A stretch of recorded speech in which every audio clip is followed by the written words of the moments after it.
Hi, this is Jonathan.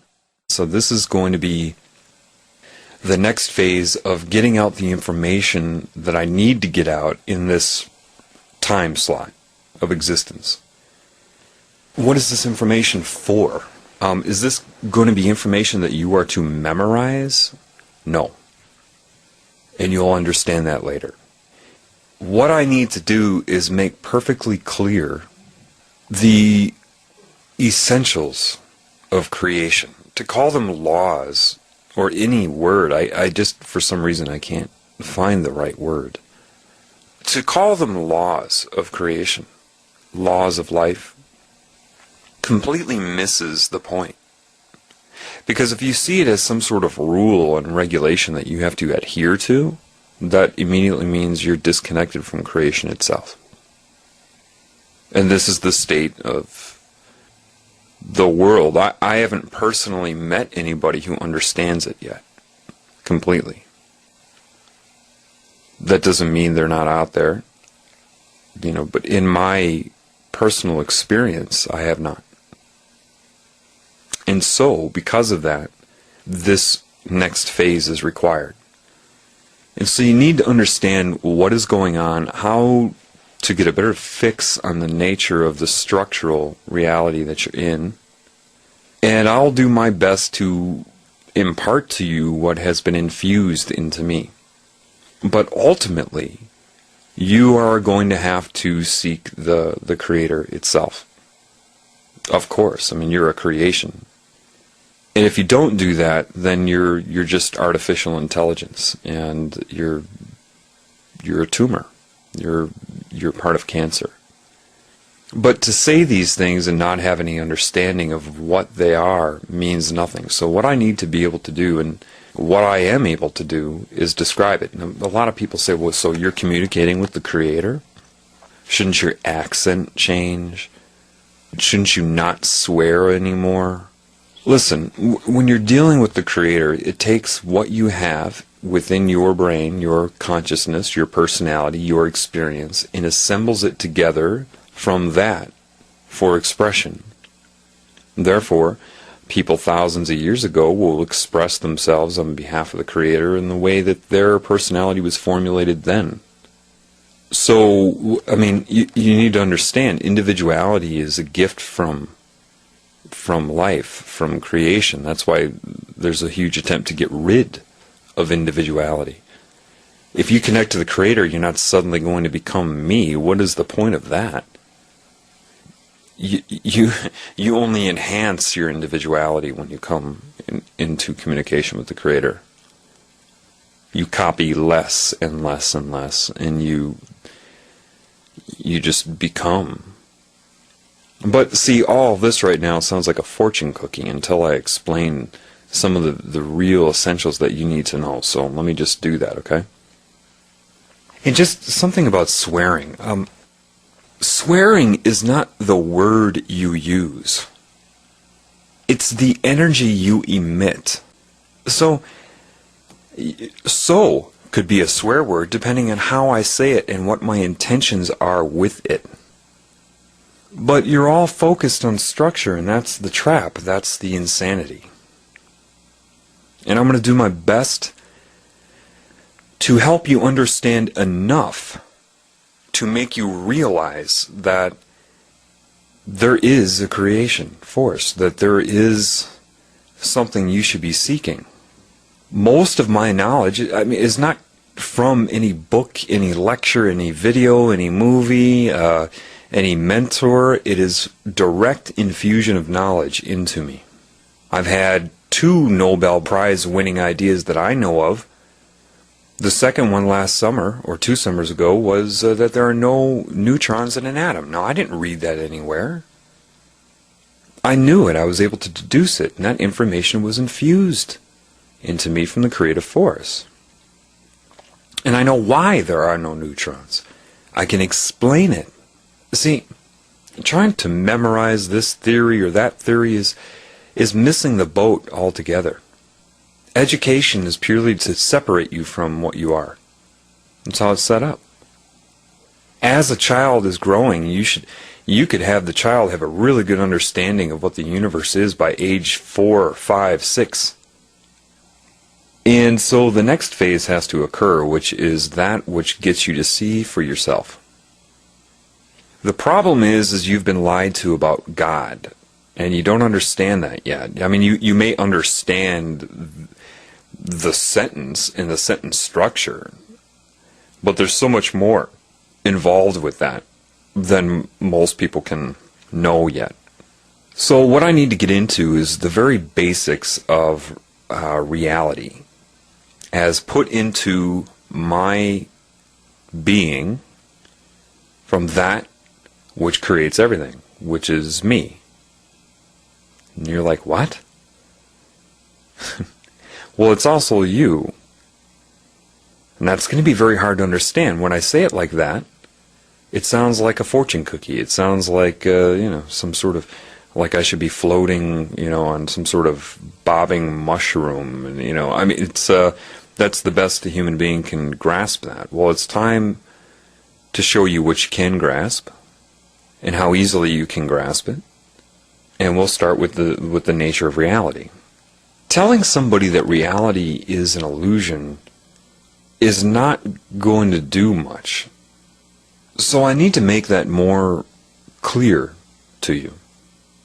Since everything is that way, there is no such thing as an illusion, so therefore it cancels itself out. Put it this way, all of the cells in your body are consciously aware.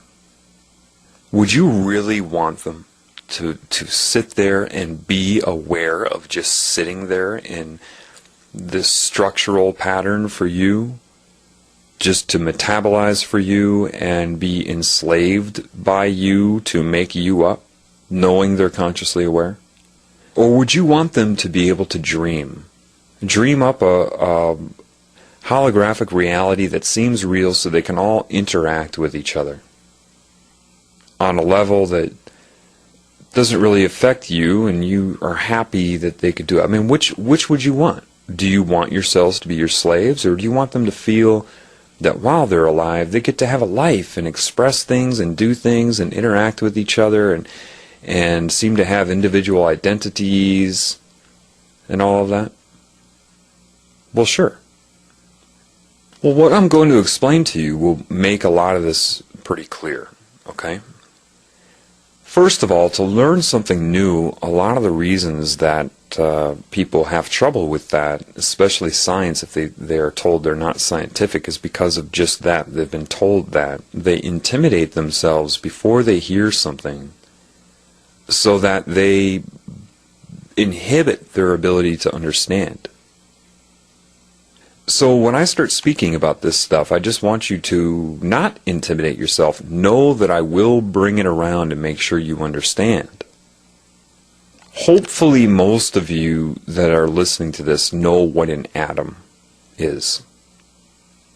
An atom would be a certain type of energy confined to what you call a nucleus, a center area, with a complementary energy around it, bathing it, surrounding it, so that when they come together, their effect on anything in its scale of existence is neutral.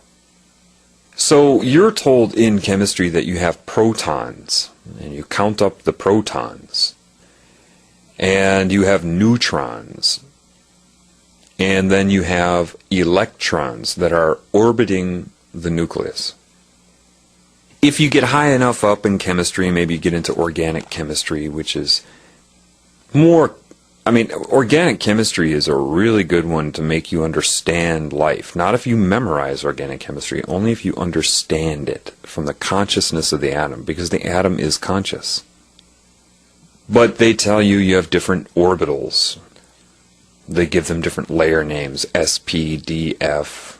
They align the electrons, they chart them as spinning one way, and then they pair themselves to another electron within there that is coupled to it that spins the opposite way, an upspin and a downspin.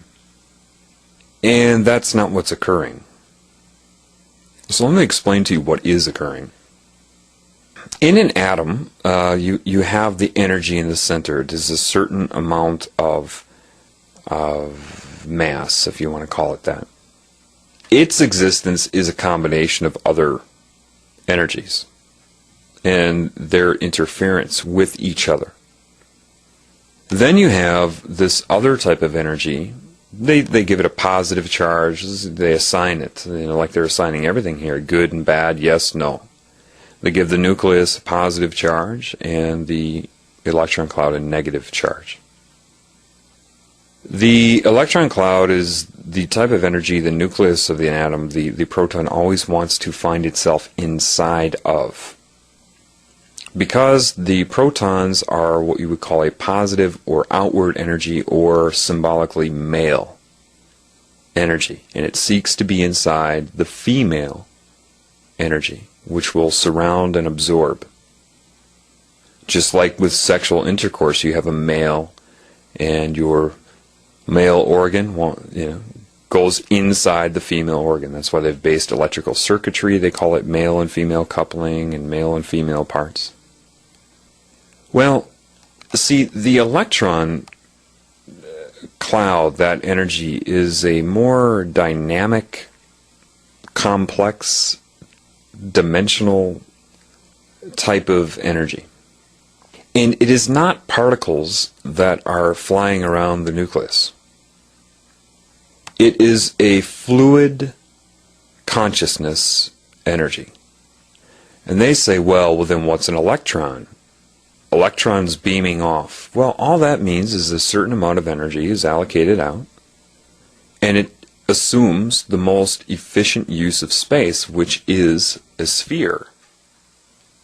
But when it comes back into an electron cloud, it delocalizes itself and becomes part of, like a droplet falling into the ocean. So when they talk about certain types of energies that couple, we have this upspin and downspin, and different orbitals. Orbitals in an atom would be very similar to chakras on you, how they interface.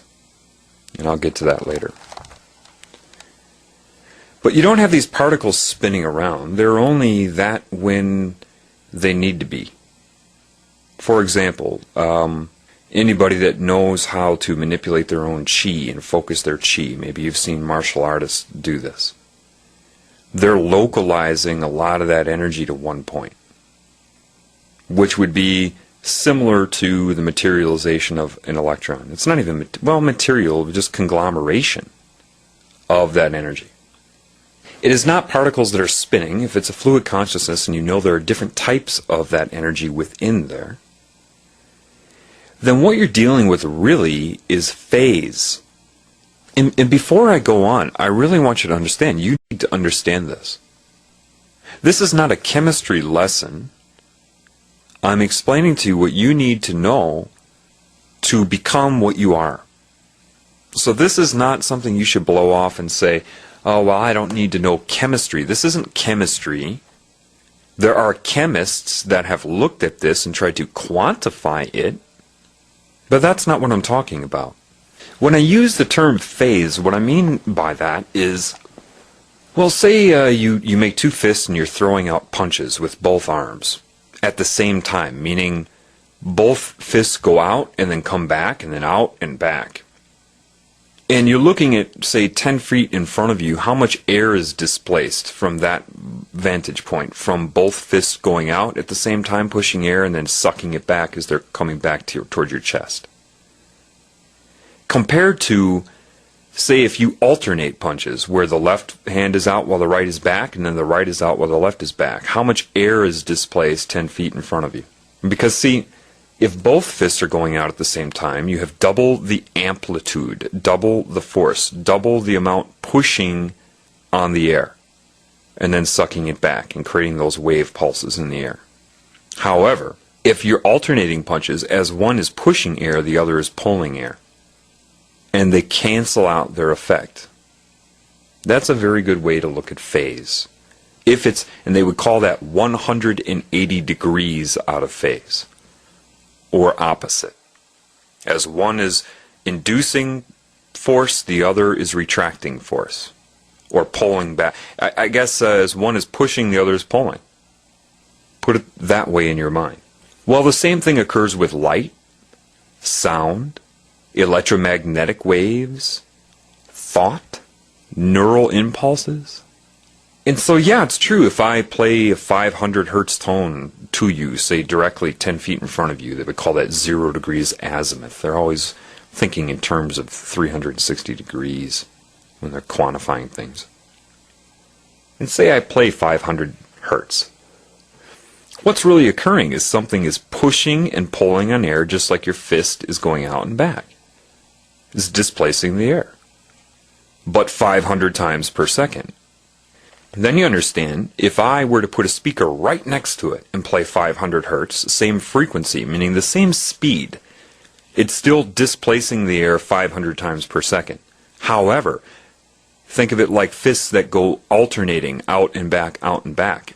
As one part of the diaphragm on one speaker is pushing on the air, like one fist going out and displacing the air, the other is pulling back. They call that compression and rarefaction when you're dealing with sound.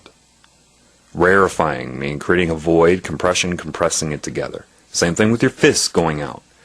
Well, what would happen? If one is pulling back on the air while one is pushing, and they're both 500 hertz, so they're both the exact same amount of time, okay, the same number of cycles per second, but exactly opposite to each other, or 180 degrees out of phase, it's going to cancel out its effect on the air. You won't hear anything. And they call this phase canceling. Okay? Well, the same thing now occurs with the electron consciousness. It's vibratory.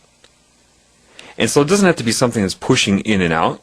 A frequency can be just the number of times something does something per unit of measurement of time.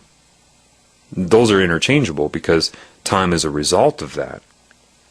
But think of it simply. So if you have part of the electron consciousness vibrating one way, and the other one that it's matched to is at the same amount of time per second, the same cycles per second, the same hertz, the same frequency, which is how many times per second it does what it does. It could be twisting back and forth, it could be oscillation, it could be, up, down, whatever. I mean, if blinking can be a frequency. How many times do you blink per second? How many times do you breathe per second? How many times do you think about your feet per second? This is quantitative. When you're dealing with a quantum, that's an attempt to arrest life. That's dealing with how much. That's why it's funny when I hear people that claim to be spiritual talk about how much they like quantum physics. That's all mathematics and formulas, and they may hear someone like, say, Deepak Chopra discuss quantum mechanics and reality and then feel they understand quantum physics. No, it's not the quantum physics you like. It's the qualitative nature of life. Physics deals with the physical. What is affecting the physical from a physical point of view. But anyway, in this consciousness of the electron consciousness, I don't even like to call it electron because that implies that it's a particle. I like to call it dark energy. Not that I am embracing good and bad, light and dark, and I'll get into that, but we'll use that as a better example. As one part is vibrating, the other one will couple to it, part of that consciousness, the same frequency, but 180 degrees out of phase with it, therefore making it and rendering it neutral. This is why they tell you that an atom is 99.9% empty space. It is not. The energy is there. It is just phase canceling itself out. Meaning there are no wavelengths of that consciousness for you to read. But it has gone nowhere. The observance of this will tell you why the Illuminati do what they do. Trying to play God by always balancing an equation to try to seek neutrality. That's why they try to control good and bad. They're trying to balance a mathematical equation, and you'll understand that later as to why that is missing it. See, what they're doing, math is not life. And that's what they embrace: numerology, structure, geometry, mathematics, numbers. Quantitative elements. And because their point of view is that way, they are like, what's happening right now is like that cartoon of Bugs Bunny where maybe a leak will spring in something holding water, and he'll put his finger up against it, and then another one will spring, and he'll try to cover that, and then another one springs, and he'll put his nose up against it, and another one springs out. Every time they try to plug a leak, another one's going to spring out. Trying to arrest the nature of life with math. That's what's happening. It's what has happened. Let's get back to an atom, though, because this is very important. So am I telling you that there are only two energies in an electron cloud and they phase cancel each other out? No. It's just that which is paired with another one will phase cancel it out. So how does consciousness manifest then? Switching the phase to double the amplitude in a moment, materialization, and then switching back to phase cancel. It can pop up anywhere. And that's why a lot of people miss that. They'll watch a movie like What the Bleep Do We Know, it's called. And they say, an electron can be anywhere at any given time. No, it's a fluid consciousness. It can pop up anywhere at any given time by shifting phase and interacting. And it doesn't have to shift to exactly the same. It can be 45 degrees out of phase. It can just create the amount of amplitude it needs to create an interference pattern between the two energies within it. So what happens is, yeah, you have, okay, once you get beyond the first orbital, they say, okay, you need 8 electrons. 8 bytes to a bit in a computer. Let me explain something to you. When you see these UFO examples, and all these UFOs that look like light come into an organized pattern, and they start flickering, and everybody says, oh, look at the neat light show. What they're doing is communicating the same way atoms within a molecule will communicate with each other. They're shifting the phase to suddenly double the amplitude so that which was neutral suddenly lights up. And if you are on that frequency and that time scale of an atom, when the atom communicates with itself, it would look identical to the UFOs you see flashing and doing the light dance with each other. If you were on that time scale and that size and had the neural system to pick up the emittance, you would see it as that. And they're demonstrating for you right there the consciousness of a molecule and an atom. Now your mind works the same way. Interference patterns of certain amounts out of phase, turning on, turning off. So what's the deal then? Well, if you have half of this consciousness that takes on one characteristic, regardless of how many different variances you have of it, they all match the other variances in the electron consciousness and as it relates to the nucleus.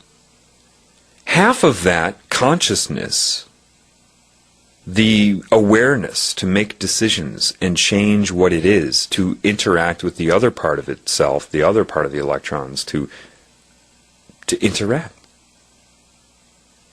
Half of an atom's consciousness, then, is there for it to perceive itself as I, the atom. The other half is used for something else. When atoms bond to each other, and what a covalent bond is the coupling of the complementary energies within an electron cloud that take on different dimensions and different characteristics. This is why if you study enough chemistry, you realize it's not just straight lines. The first bond is very basic. The other ones take on different dimensional traits that cannot be explained if you're looking at it from the third dimension. But say you have a group of atoms that come together to formulate a molecule. the part of them that are involved with bonding are used because they're conscious. They complement each other and interfere with each other to create what's called a scalar jump. And that other half of the atom's energy is used by the molecule to see itself as I, the molecule, while each atom still has half of its own consciousness to see itself as I, the atom. So it is both. It is a group of atoms that still see themselves as I, but part of something, and know it, but maintain their individuality. And then you have a molecule that sees itself as I, utilizing the atoms. It's a different scale of existence. Then molecules can come together because they're conscious to formulate a tissue. Half of the consciousness of the molecule is used to see itself as I, the molecule. The other half is used by the tissue. Every molecule in the tissue itself, half of its consciousness is used by that tissue to perceive itself as I, the tissue. And all the molecules see themselves as I, the molecules, understand that they are we, the molecules, being used willingly, of course, by the tissue, because they still have their own individuality.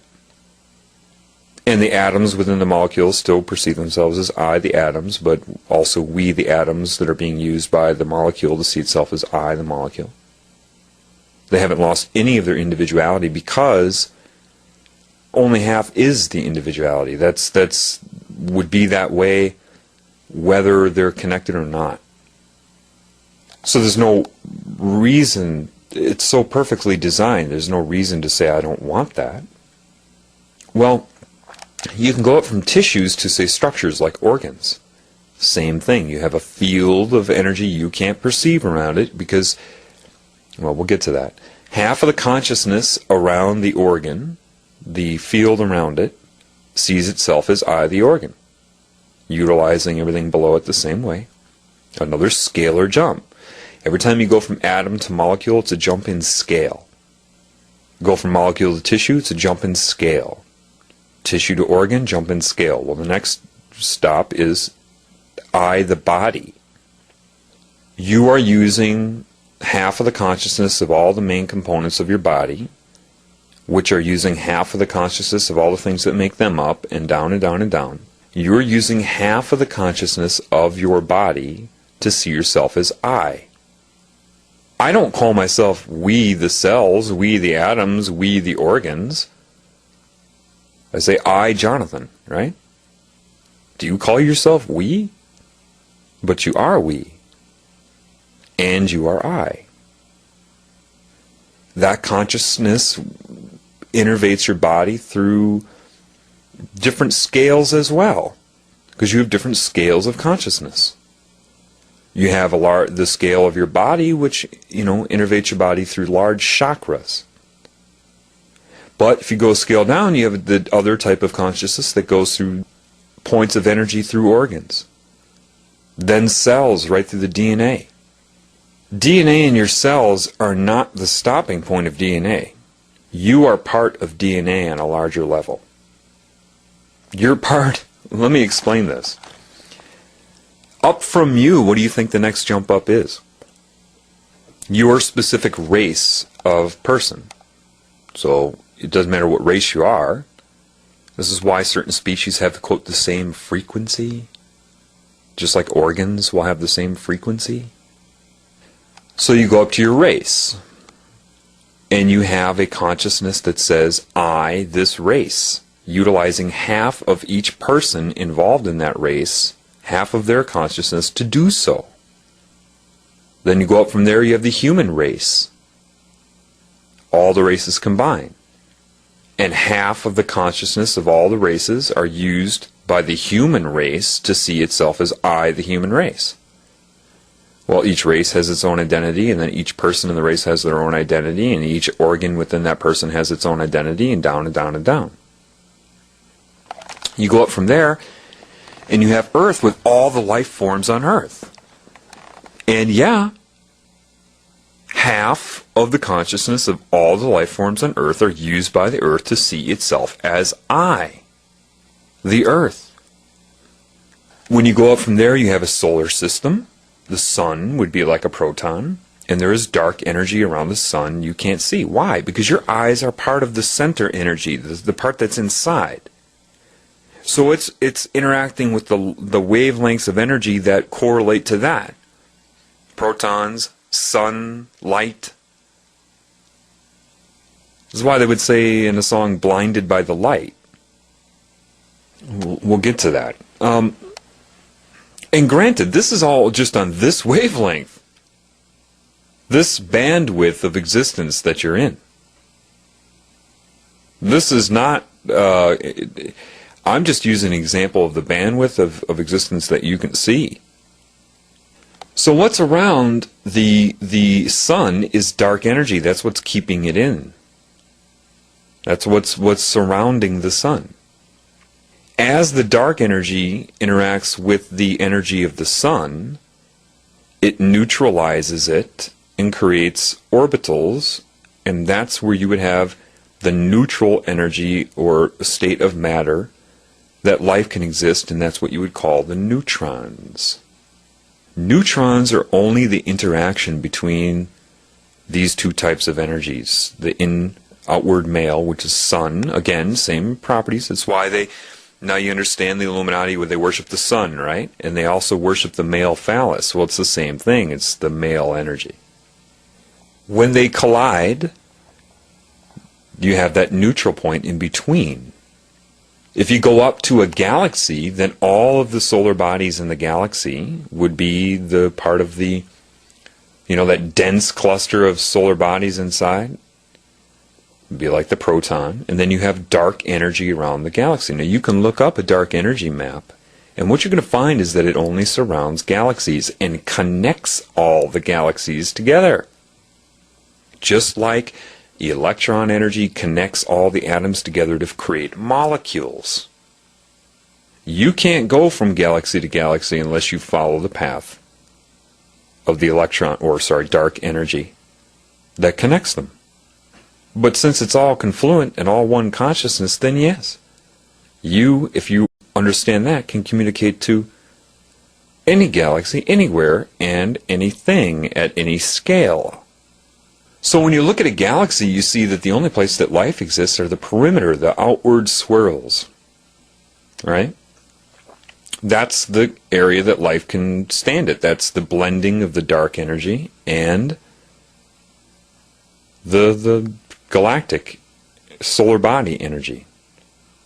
And so in the perimeter, that's where you're going to find planets that can sustain life.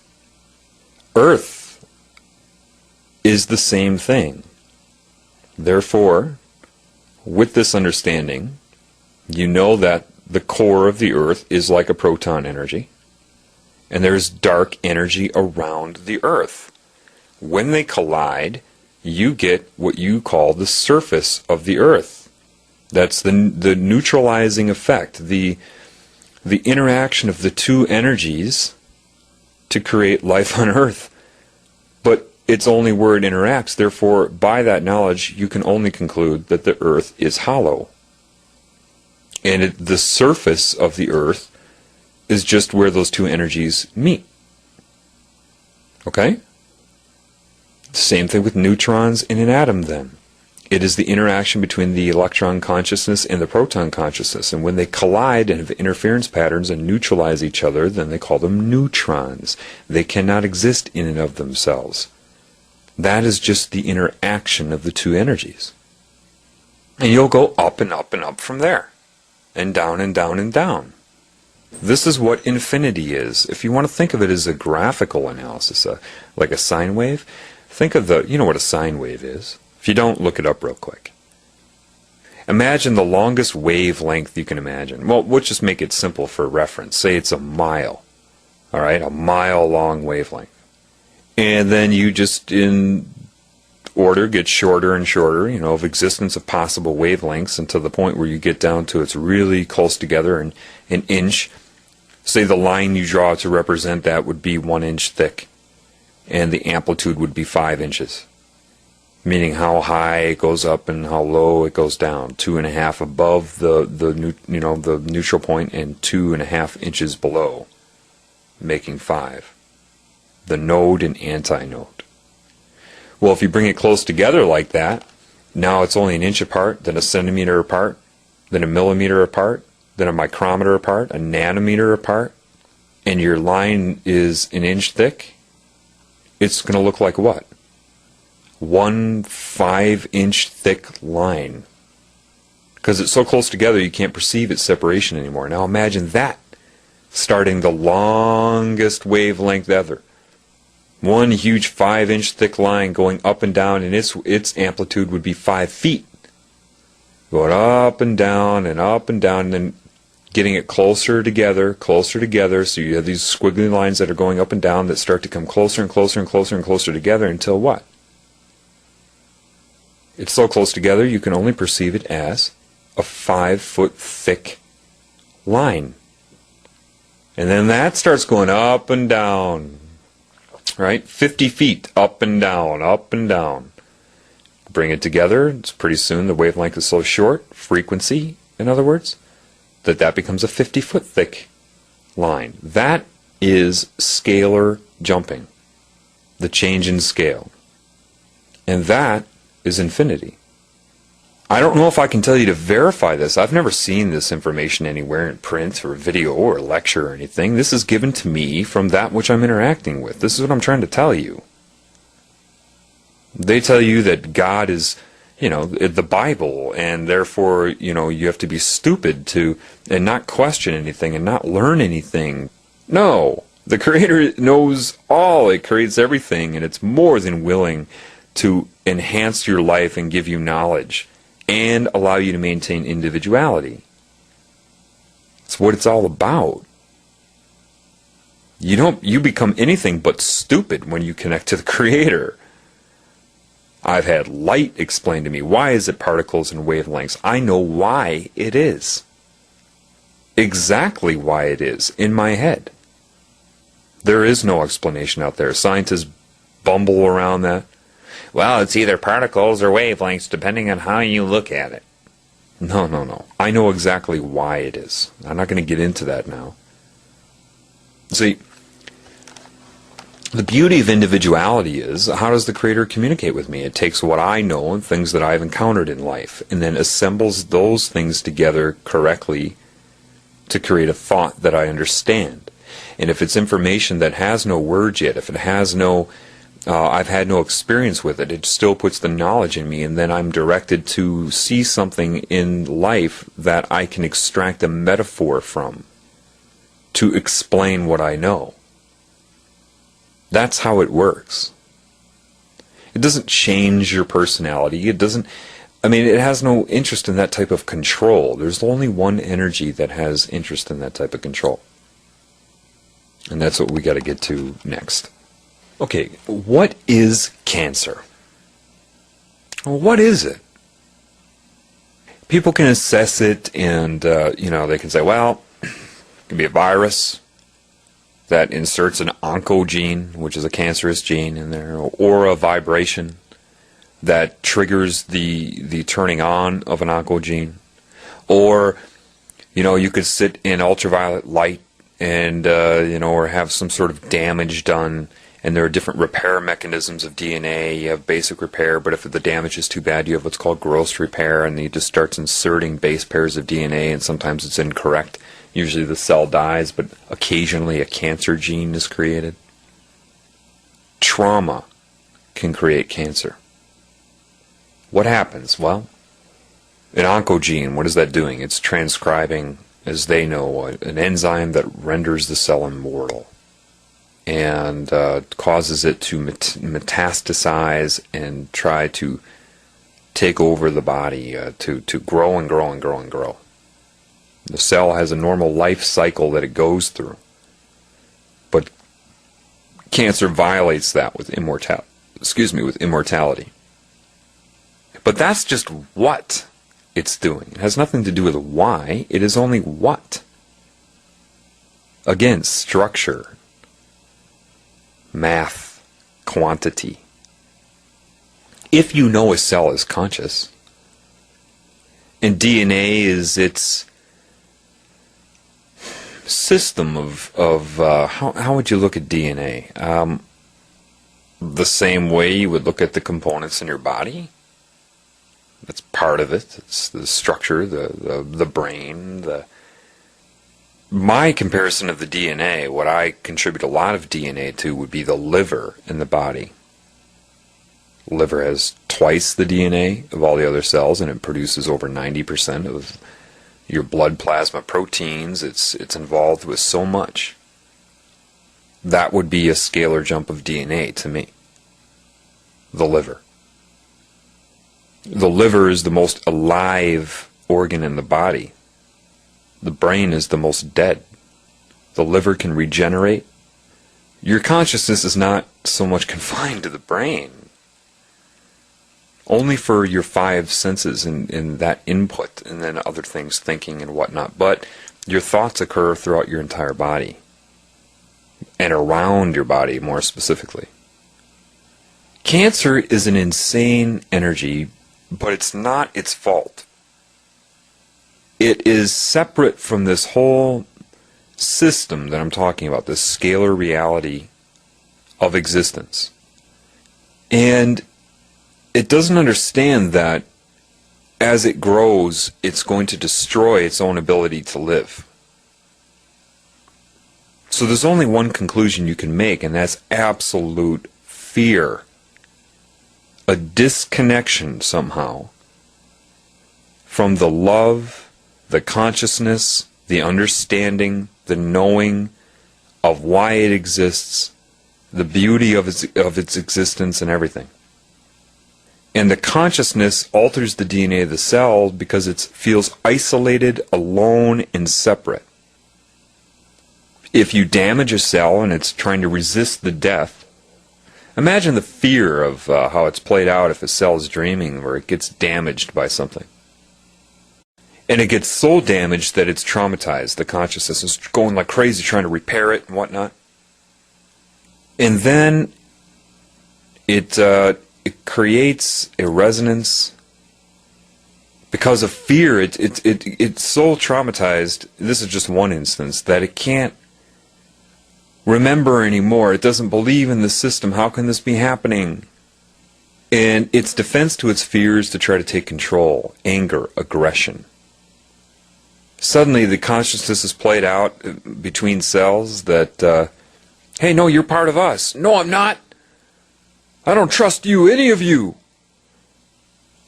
Becomes immortal. It creates that gene. And starts to use more abilities than it should in relation to other cells. Starts to hurt them. And the consciousness grows in scalar relation from, and this starts at the atomic level, people, below. Next thing you know, it's tissue that it's focused on, rather than the cell. And tries to take over the tissue. It doesn't care about the tissue. That's why you have a lesion. It's a war. It's killing other cells. Otherwise you wouldn't have a lesion or an ulceration. And then the consciousness goes after other cells to try to make them cancerous, to grow in the body. And it would have to seduce the cell to leave the system it's already part of by traumatizing it, seducing it. Look what I can do. Look, I'll scare you. Look, I could kill you right now, but look, do you want what I can do? And the cell has no idea. The cancer just wants to take it over so it can make another scalar jump, so it can use it to see itself as I, and that is it. That's what cancer is. The body tries to attack it because it recognizes that it's a foreign resonance now. It just becomes an internal battle. But when you correlate what happens with cancer, and I have, of people that have spontaneously healed, or they call it spontaneous remission, they've all done different things. There are people that try procedures. I'll take 10,000 milligrams of vitamin C a day, like Linus Pauling suggested. I'll take homeopathic remedies. I'll do yoga. I'll do this. I'll do that. And so there are very different people that have done these different procedures that have avoided chemotherapy and radiation treatment, which is just another war. And these people that have healed themselves from cancer all report having, it doesn't matter what their procedure was, they all report having this experience of infinity and understanding of the scale of reality. Whether they can say it in the same way I'm doing it doesn't matter, they know it. And they try to express it to people the best way they can. I just knew I was part of a whole loving system, a perfect system. And that, the whole body, attached to that. And that was used to convince the energy animating the cancer cells that, hey, you were part of me. I love you, man. There's nothing wrong. There's nothing to be scared of. I'm sorry this happened. It was nobody's fault. Come back. And finally what happened is that energy made that leap of faith within your body, came back to you, everything was fine, the cancer cells are shed, and when this spontaneous remission thing happens, it can happen in 24 to 48 hours. It's like snowballs melting on a stove. Tumors just go. No chemicals can do that, no medicine, no chemotherapy, no radiation treatment, no immune system. This is something different. And cancer is something different. It's separation. When the cancer recruits other cells, how does it do it? Ultimately, it uses all the tactics to scare it, intimidate it, seduce it, entice it.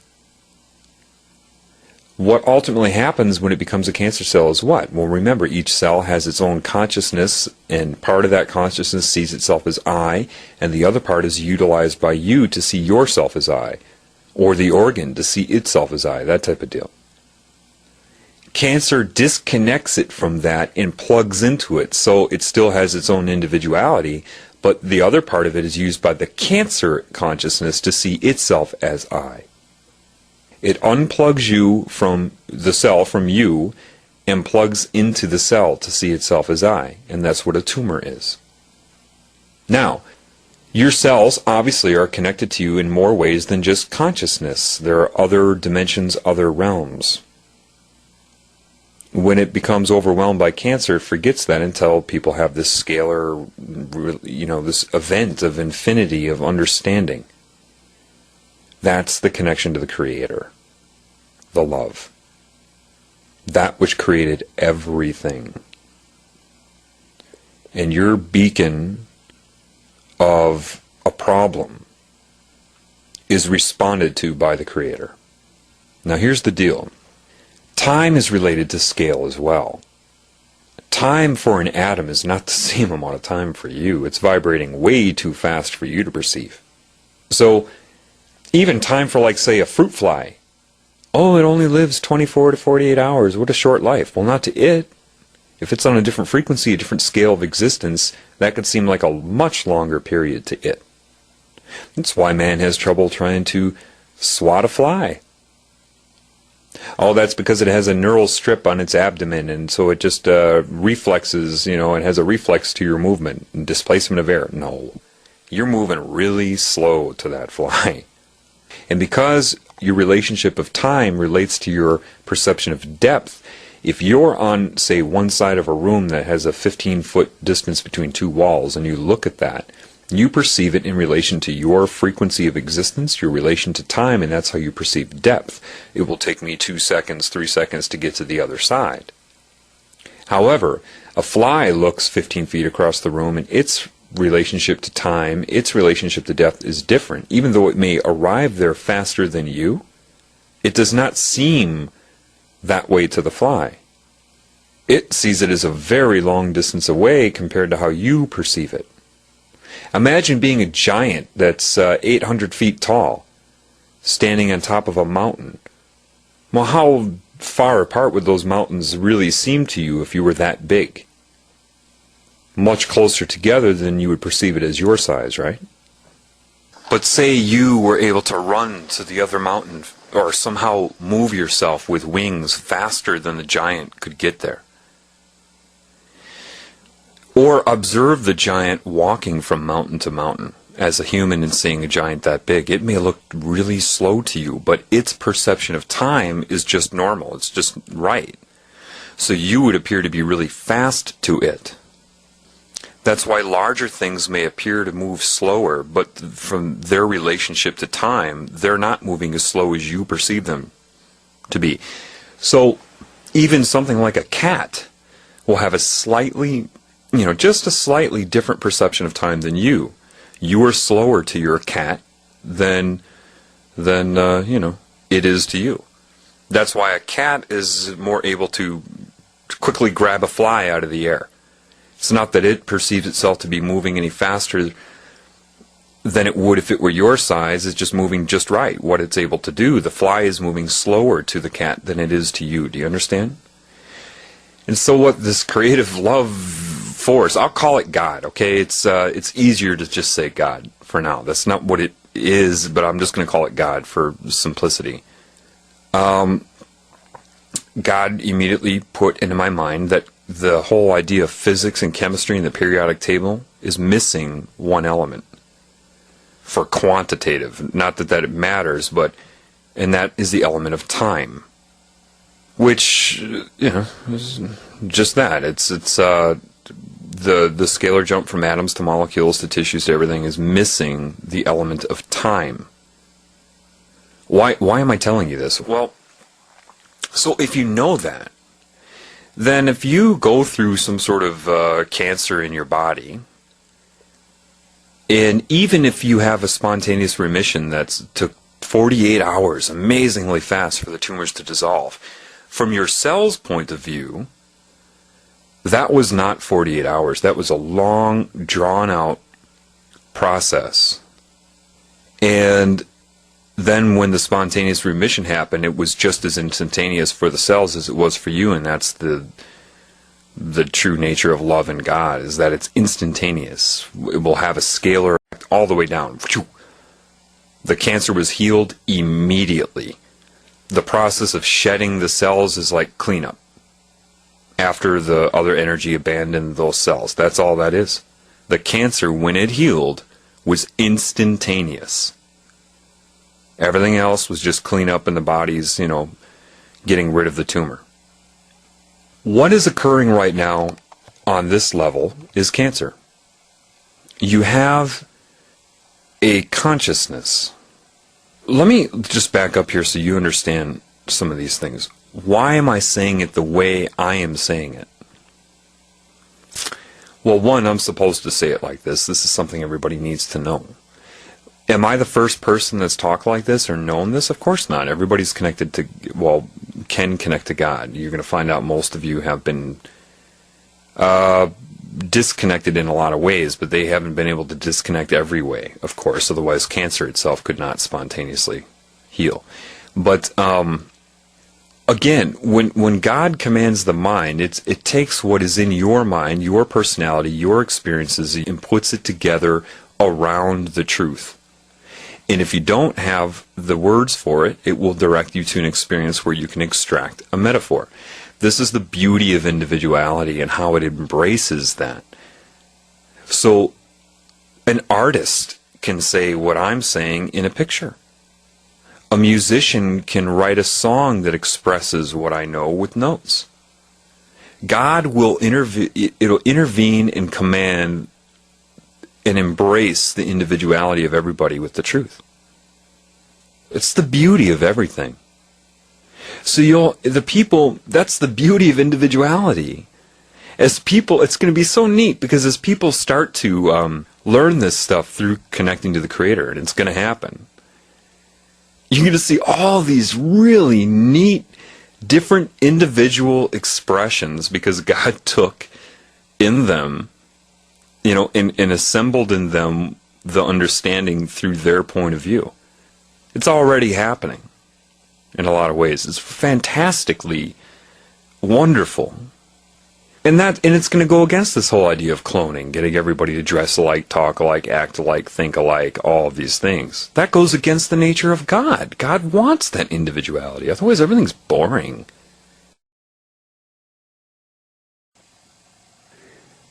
So now you start to have an understanding of, somewhat of the scalar nature of your reality.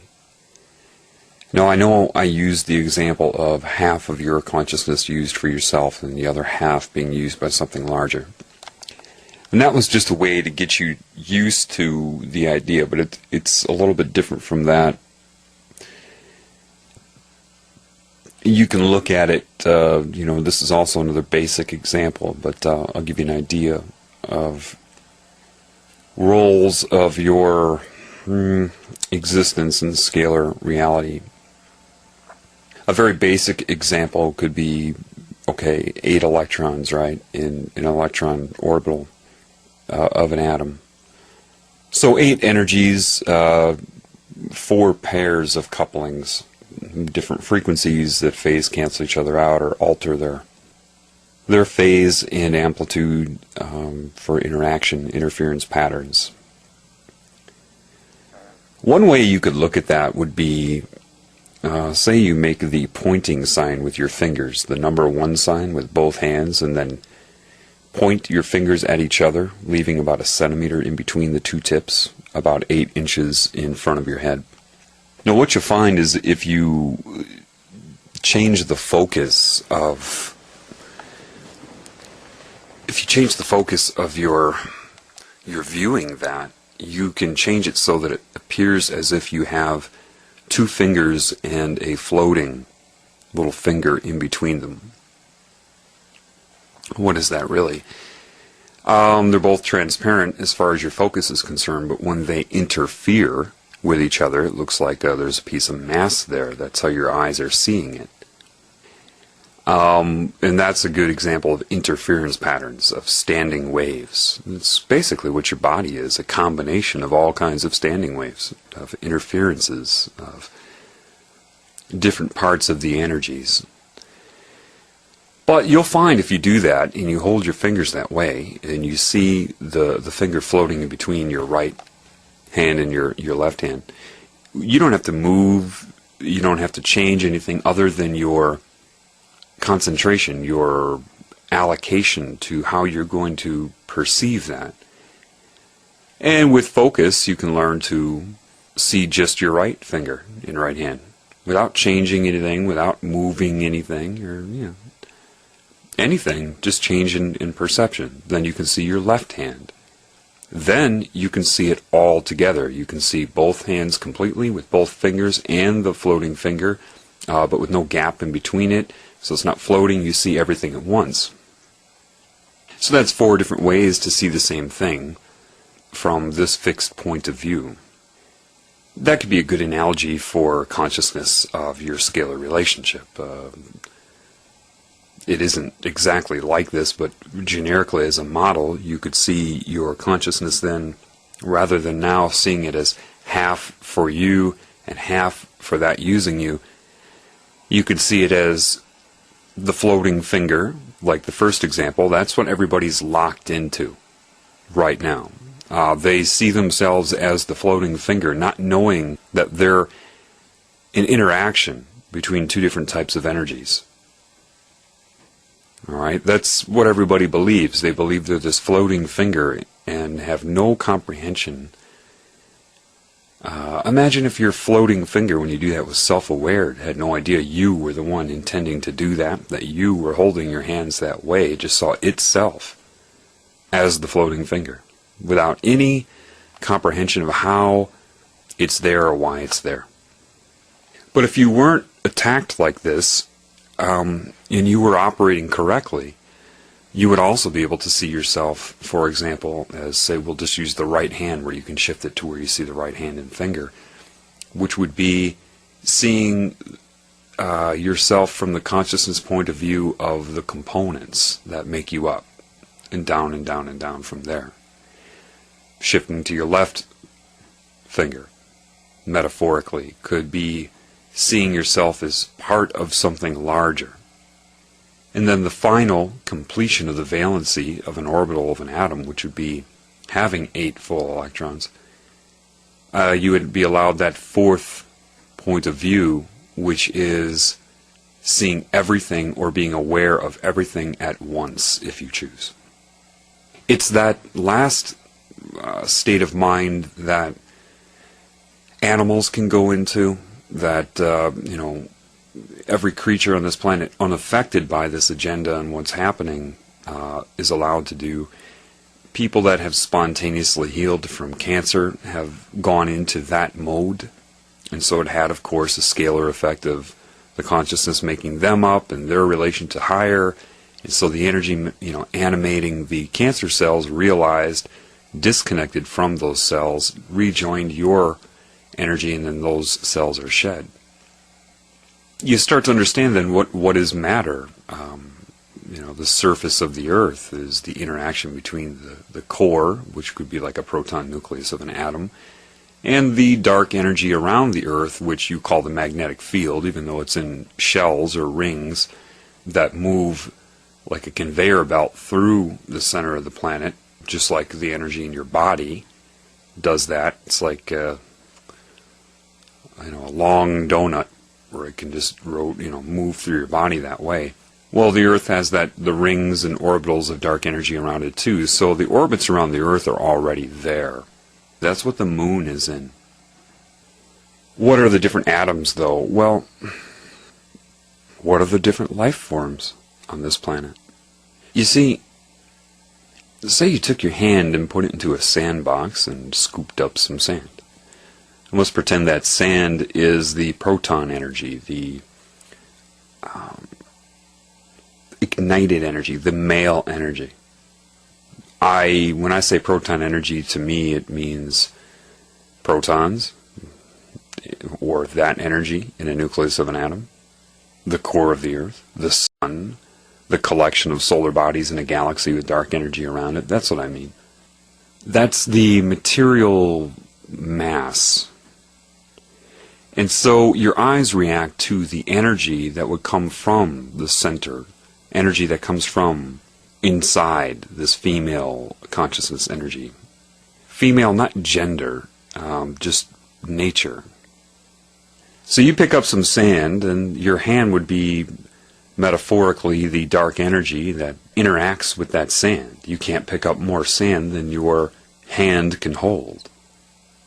So say you have a very complex amount of frequencies in this dark energy around Earth. Each different wavelength, if you break it apart into individual waves, you have a complex waveform, and even this whole concept of Fourier transforms, I'm sure it was an understanding of this. My voice could be broken apart into individual sine waves. Well, so each one is interacting with the energy emitted from, say, the core, and each frequency or wavelength is just that. It's how much is interacting. So it'd be like scooping my hand and grabbing this amount of sand and whipping it somewhere, and then scooping more, and it's always pretty much the same amount, right? Because that's what my hand can carry. Forget about a heaping pile of sand, but just say I grab the same amount every time because of what my capacity is. Well, if you have a longer wavelength, you could consider that as a larger hand, or say a shovel now that goes into the sand and grabs more of the sand. And then, a garbage can goes in and grabs some sand, and fills it up. It's how much is it's how much of the dark energy in the specific frequency is interacting with this center energy, creating an interference pattern. This is where atoms come from. Well, gee, why would we have a huge, heavy atom, and why would we have smaller atoms? And then the atoms themselves are complex waveforms making that up. So when you're dealing with all of the parts of the interaction, then you would be dealing with frequency and amplitude, or the wavelength and amplitude. So now you can start to consider things like, is the sand in my hand heaping or not? For example, the color red is the color red. How intense that color is depends upon the amplitude. Are you picking up a heaping scoop or not? That's what waveform interaction is. So you understand that the basics of it would be the size of the interaction. I see it in my head. It's very hard for me to say verbally, though. You have a complex waveform interacting with another complex waveform, and infinite complex waveforms interacting. Then the amplitude would be, in the case of a hand picking up sand, is it a heaping pile, or is it just a leveled off pile? This is the very nature of your thinking process. Amplitude and interaction of wavelength. It all comes down to that. You start to understand this energy is in frequency. Now, so is the energy in the proton nucleus. So is the energy in the sun. The sun has very basic components in it, or wavelengths. Ultimately, what I'm telling you is, if it's coming in pulse, and everything is an interference pattern, and so on a different level, it's an interference pattern which is making up the atoms that are burning in the sun, then it has to have a frequency, and the frequency is the interaction of the two energies. Therefore, the components of the sun, like everything, are in frequency. And what that frequency means in that case is frequency of existence, meaning the sun is there, and then it's not, and then it's there, and then it's not, and then it's there, and then it's not. It depends upon the specific atoms, so there's always parts that are there when others aren't, and such. But it's so, the frequency to you would be at the atomic level, which is too fast for you to observe. So, if I'm telling you that the sun is there and not 100,000 times per second, or something like that, you're not going to be aware of that because you are there, and then you're not, and then you're there, and then you're not.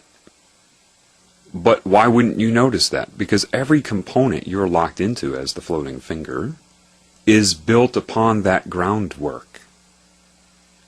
If I took a wall and was able to vibrate that wall, say in your home, back and forth, 1 foot back, 1 foot forth, 1 foot back, so the distance of movement, and did that fast enough, you could just go lean up against that wall and you wouldn't even know it was moving. The wall would appear to be 1 foot thicker than it is. You wouldn't know. If I start to vibrate it to the point where you get to the threshold of your very vibration as a person, then you can't assess that.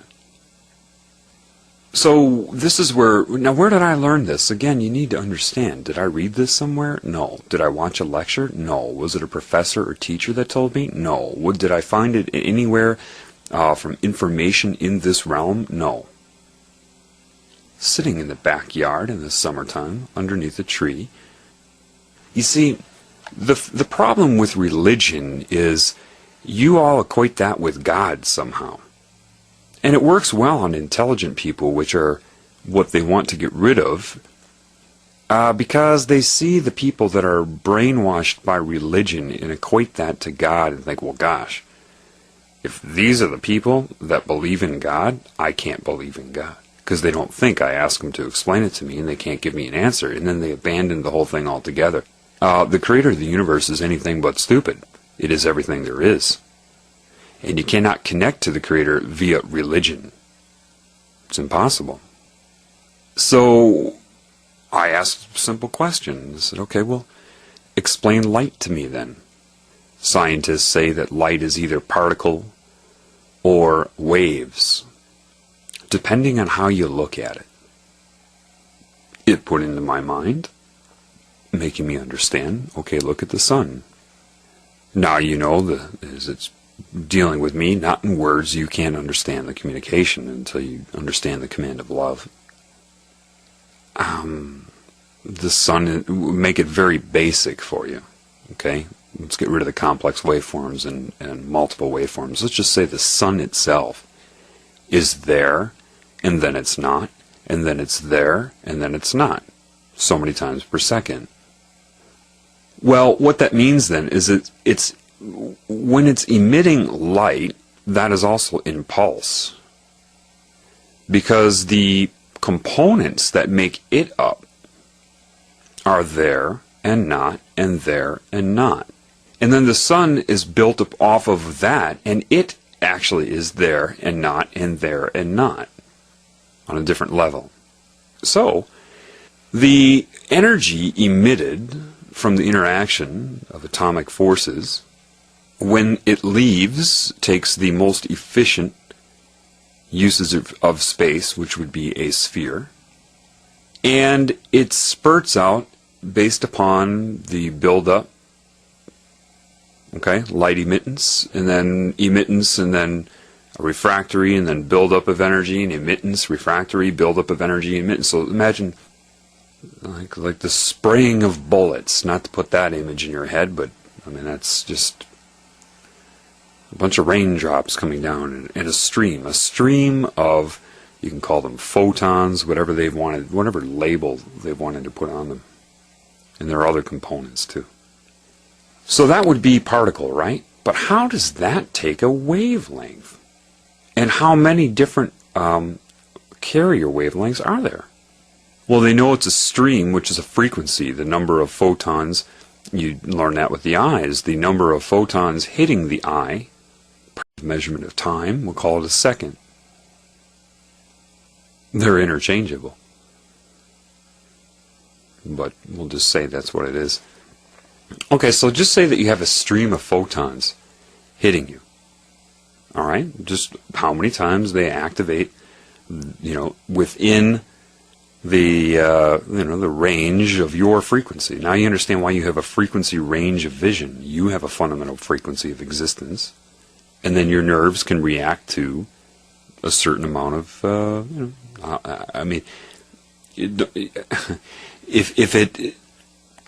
if the number of photons hitting your eye per second exceeds the amount that your rods and cones can react to, think of a speed bag where you hit in boxing is do do do do do do do do do do do do.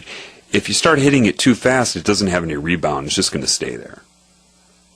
And because your sensory perception is on, off, or frequency, and how many times that happens per second, if it just is too fast or too slow, too, few times per second, you're not going to perceive anything based upon your core vibrational state. Okay, then.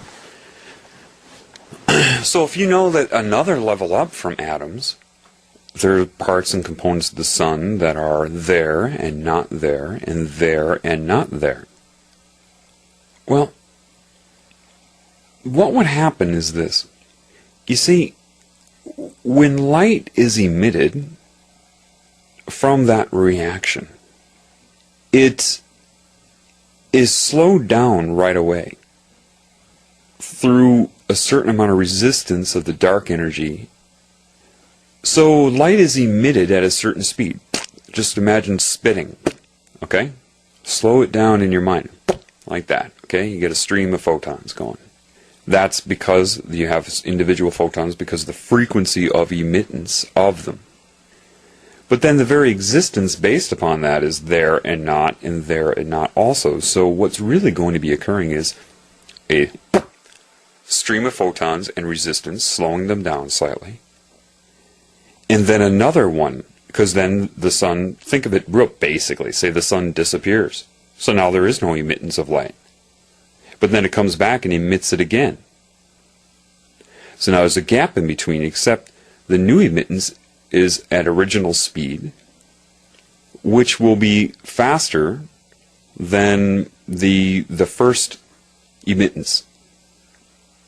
And this is a very basic way to look at it. It's more complex than that, but not much more complex than this. But I want to keep it simple.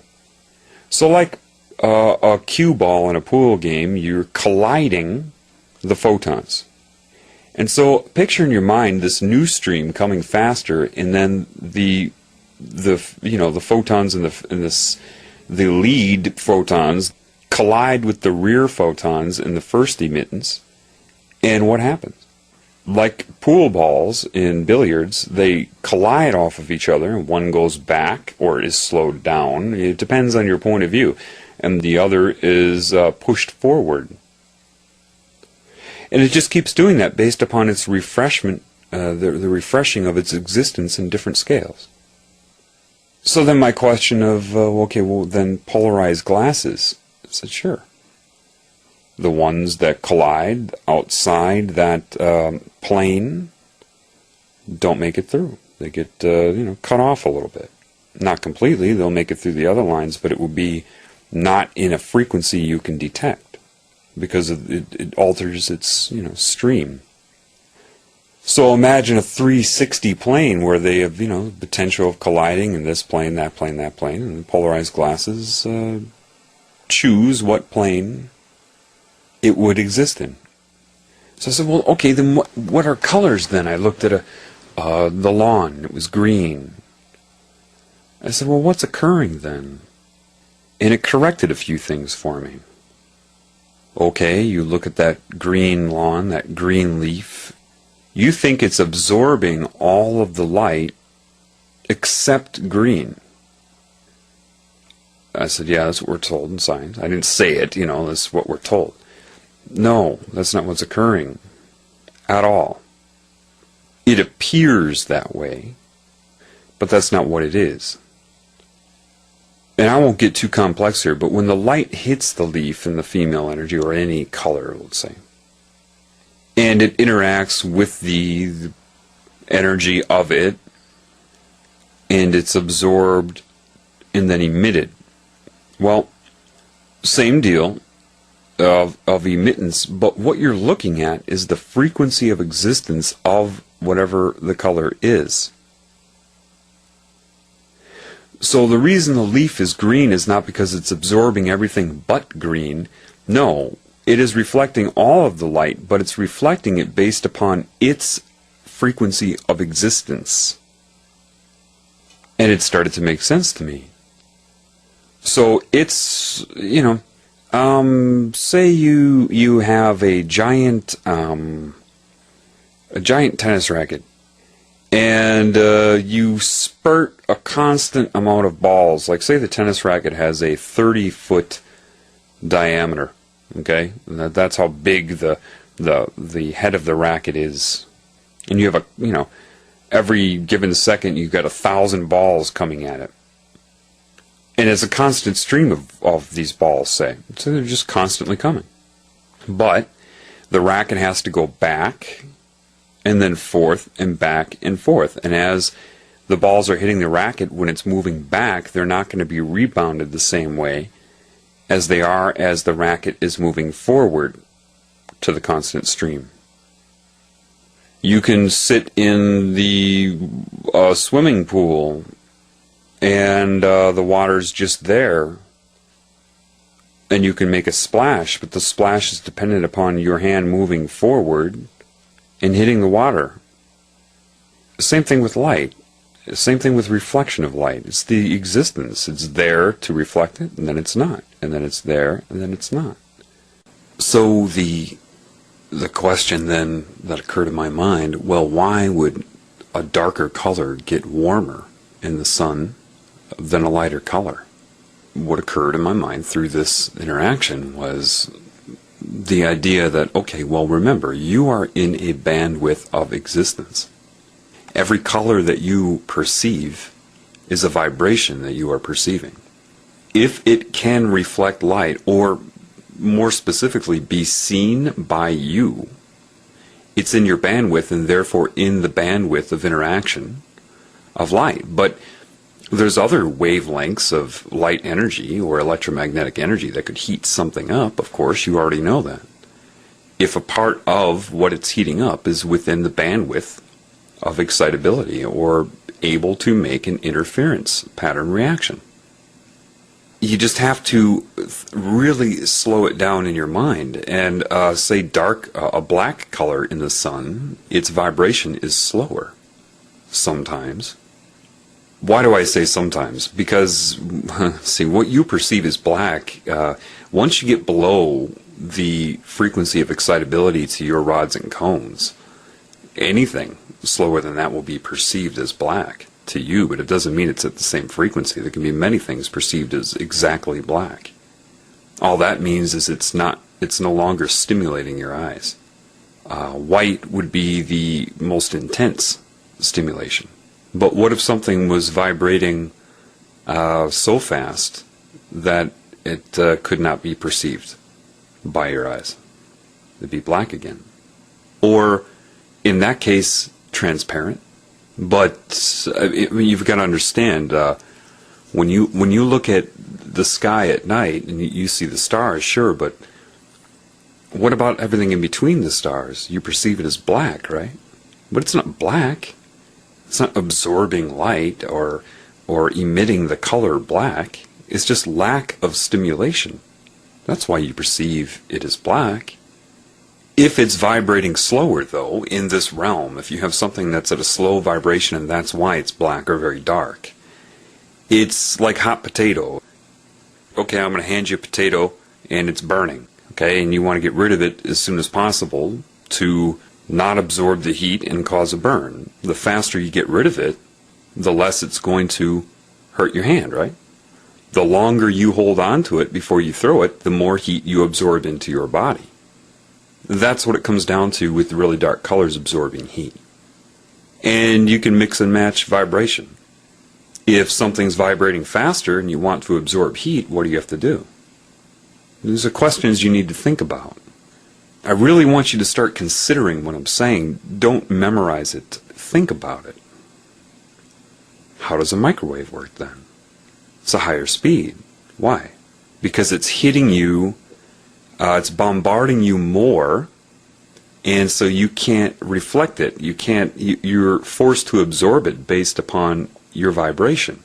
It would be the same thing, okay, if you want a wavelength directed at you that would burn you, well, if you lowered your vibration, you could lower that wavelength or that frequency in a correlatable way to you to have the same effect on you. If you lower your frequency to a certain amount, you could lower the frequency that is being directed at you to have the same effect, as long as it's proportional to how much you've lowered your frequency. The only reasons microwaves tend to heat things up here is just the things that you're perceiving. If something's vibrating faster, it's not going to heat it up as much. Based upon that, I mean, I haven't looked it up yet, but I'll put myself out there.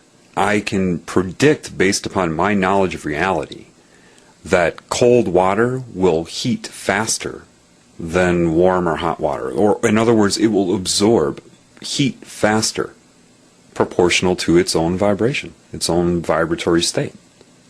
Anyway, so you understand that. Then the idea of, okay, well, how do they use colors against you then? My connection to this intuition, which is connected to life itself, gave me the answer. So you're looking at the color green, right? Well, what you're seeing is the rate of reflection of light. Its heat will be dependent upon that rate, like hot potato. What happens if you go into a room and shine a red light? Everything looks red right away, right? And everything in the room is a variable color. You frequency lock onto the red itself.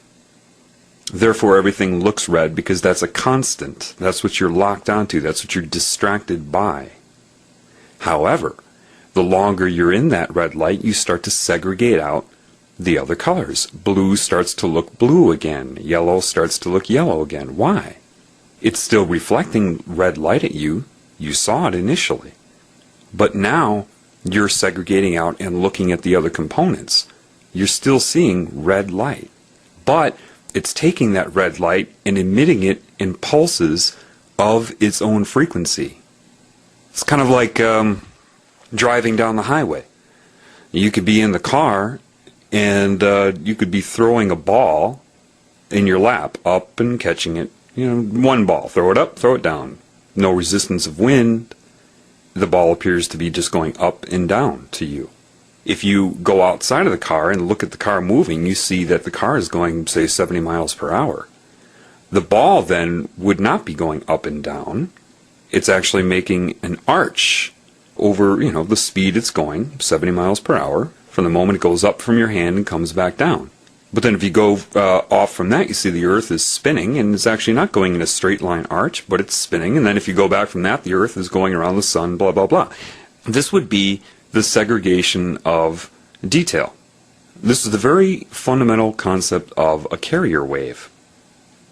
If you listen, and I've said this before, if you listen to a radio station and say it's 100 megahertz, you're not listening to 100 megahertz, a 100 megahertz sine wave. You couldn't even interpret that with your ears, but say you could. That's not what you're hearing, that's the carrier wave. And embedded upon that is the audiogram of the music. Well, when you're sitting in a room where you're shining a red light bulb, when you start to notice all the other colors again, if you put on those amber vision, it's a different thing, but if you put on, yellow tinted sunglasses, after a while you start to see color again. Okay, so if you're looking at a blue color with red light coming off of it and you start to perceive it as blue, what's happening there? Blue is now the carrier wave for red light. It's red light in its own pulse, but it's being, like the tennis racket, it's being emitted at the frequency of existence as the color of blue. Blue is the carrier wave. So now you can start to understand something, because you've seen this your whole life, but you haven't been putting it together, right? The information has been available to you, but you haven't connected to you. So you just have ignored it, right? We all have. But the people running the planet have not. So you can start to imagine now the usage of color. If you understand this very basic principle, that if I shine a blue light onto a red object, at first it appears to be blue, because you're getting both. It's what your brain is decoding. So with television, if they get you focused on the moving images, the macro picture, that which is embedded upon the light emitted at you is a secondary source of information.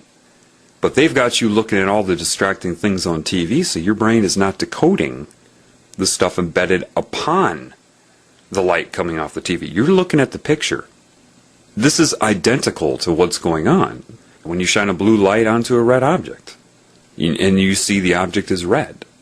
They alter your brain waves with television through frequency so that you don't decode as readily or notice that as readily because you're too distracted. All the manipulation, a lot of it's based upon this principle. What you can see, what you can't see, what can be hidden from you. And now you start to understand that if you don't have this knowledge, then if somebody tells you that the television is programming your mind, you laugh at that. And it's very basic, isn't it? You understand it now, don't you? I mean, to some degree, you feel like you understand it. Yeah, it's really not hard to understand, and that's where I want you to really pay attention. Pay attention to what is happening to your confidence level. What do I mean by that? You didn't know this before I told you, right? But you know it now. How long did it take you to have this open up in your mind? Are you a stupid person? Well, do you or do you not have a better understanding? In how short of a time has this been out of your whole life? Are you stupid? Or did someone just not explain it correctly to you? You're not stupid. If you understand the concept of what I'm saying, you don't need to memorize it. I'm not going to give you a test tomorrow on this. What I want you to do is understand it as I'm saying it. If you can do that, then you have to make yourself aware right now that you can learn. Think about it. If you understand it, I didn't make that happen. All I did was tell you. Whether you understand it or not is up to you. It's up to your capabilities. Do you hear what I'm saying to you? So if you don't tell somebody the correct information to allow them to observe their own brain working throughout their entire life, or have it work in irrelevant, useless data sets, school, you disable that person. Do you have a better understanding of how color affects you? Well, color is a frequency, right? Okay. Well, you are a frequency. Your brainwave state is a frequency. If I stimulate you with a color, and it has a certain frequency, it's going to react with your body because you can see it. That means you are in the same bandwidth of existence. Anything you can perceive is within your bandwidth. Therefore, its vibration can affect you. That makes sense, right? Otherwise, you wouldn't be able to interfere with it. You wouldn't be able to interact with it. Well, meaning, so you can hear on average from 20 hertz to 16,000 hertz. So you can interact with any sound vibration between those 2 points. Anything within there, it's fair game. Your ears can sense it. Right? Okay. It exists, you exist on that level. So if I stimulate you with a color that you can perceive, that means it's in a vibratory rate that your body can exist in, including your brain. So if yellow, now you understand yellow is a frequency of existence, emitting light, reflecting it when it's there to reflect it, no matter how many times per second that is, or frequency. Then your eyes are hit with pulses. Those pulses go through your optic nerve, through your brain stem, and then constantly streaming into your brain. Your brain is electromagnetic. Every time a neuron depolarizes, it emits electromagnetism. You have this balance shifting of, in the brain it would be, potassium, sodium chloride. As they switch in and out, it creates this change in electronegativity, which is an electromagnetic wavelength. And I'll get into that a little bit later. But that can affect nearby neurons and nearby nerves. Okay? And they call that entrainment, brainwave entrainment. So if you get a constant frequency coming into your eyes, it's going through your brain. Okay? The higher the amplitude, the quicker it happens, but that will start to make your brain oscillate on that frequency. Why? Because you're experiencing it, your brain will adjust to it. However, what if someone can find the certain frequencies for different emotional states? Not hard at all. And then find the color that correlates to that emotional state. It's a two-ended stick. If you stimulate somebody with the vibration of, say, anger, then you can make them start to feel angry. If you've had thoughts that have made you angry, they're linked to a vibration.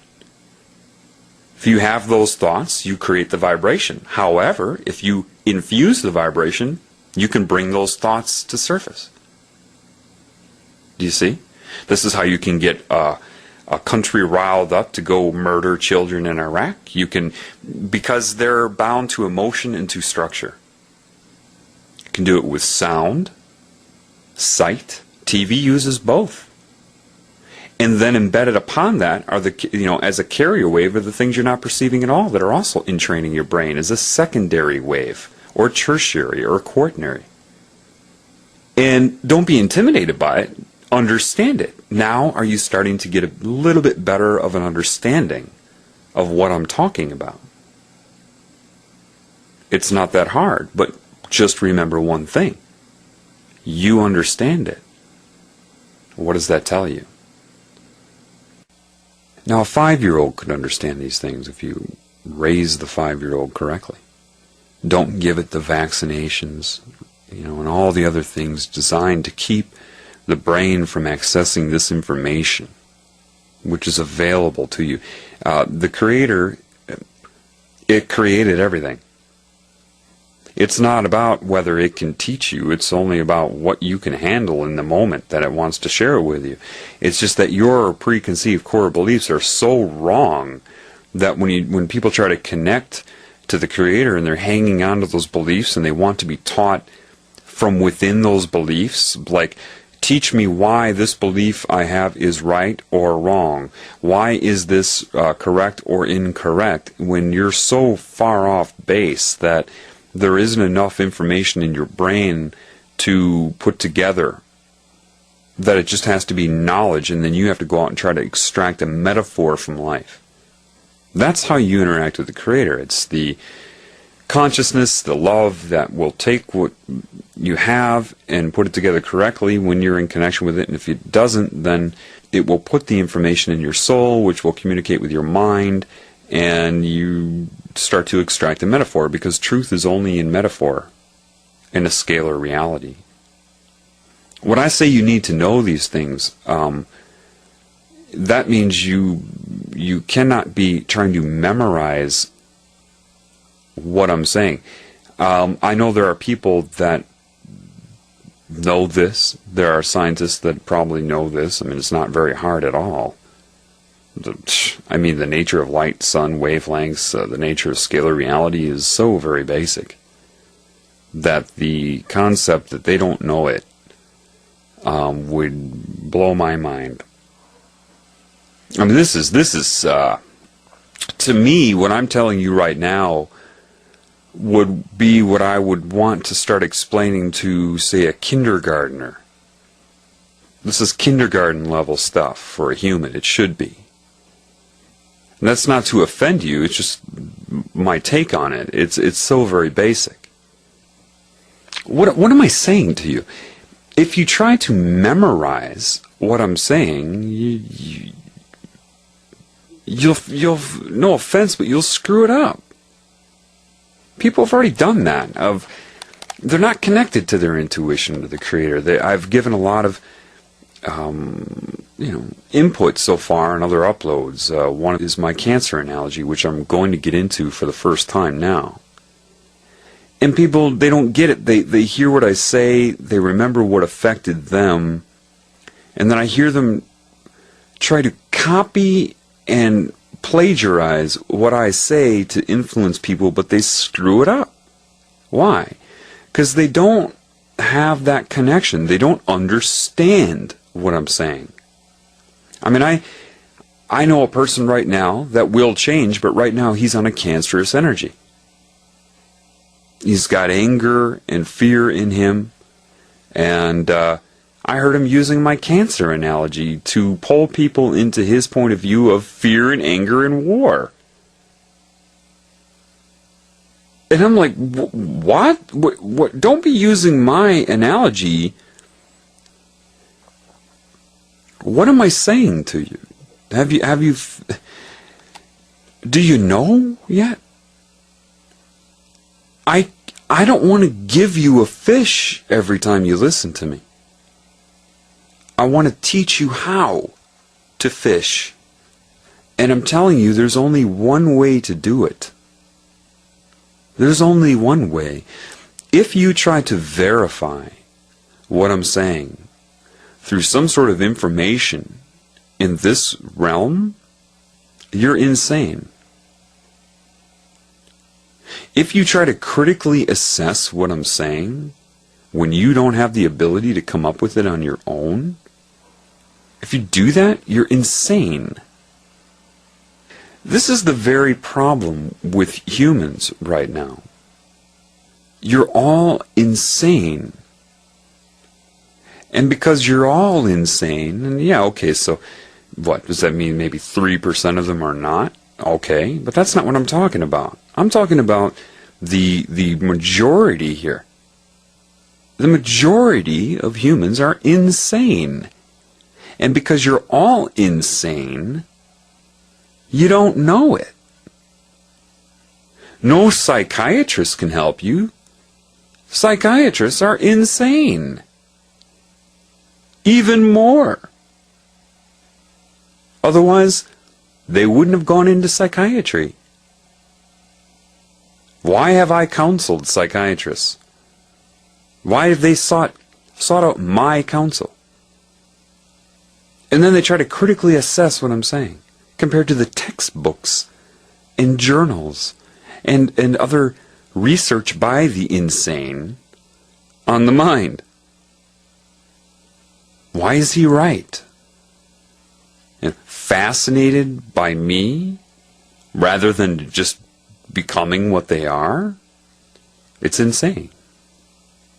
What I'm telling you is, your sanity is there with this hand being...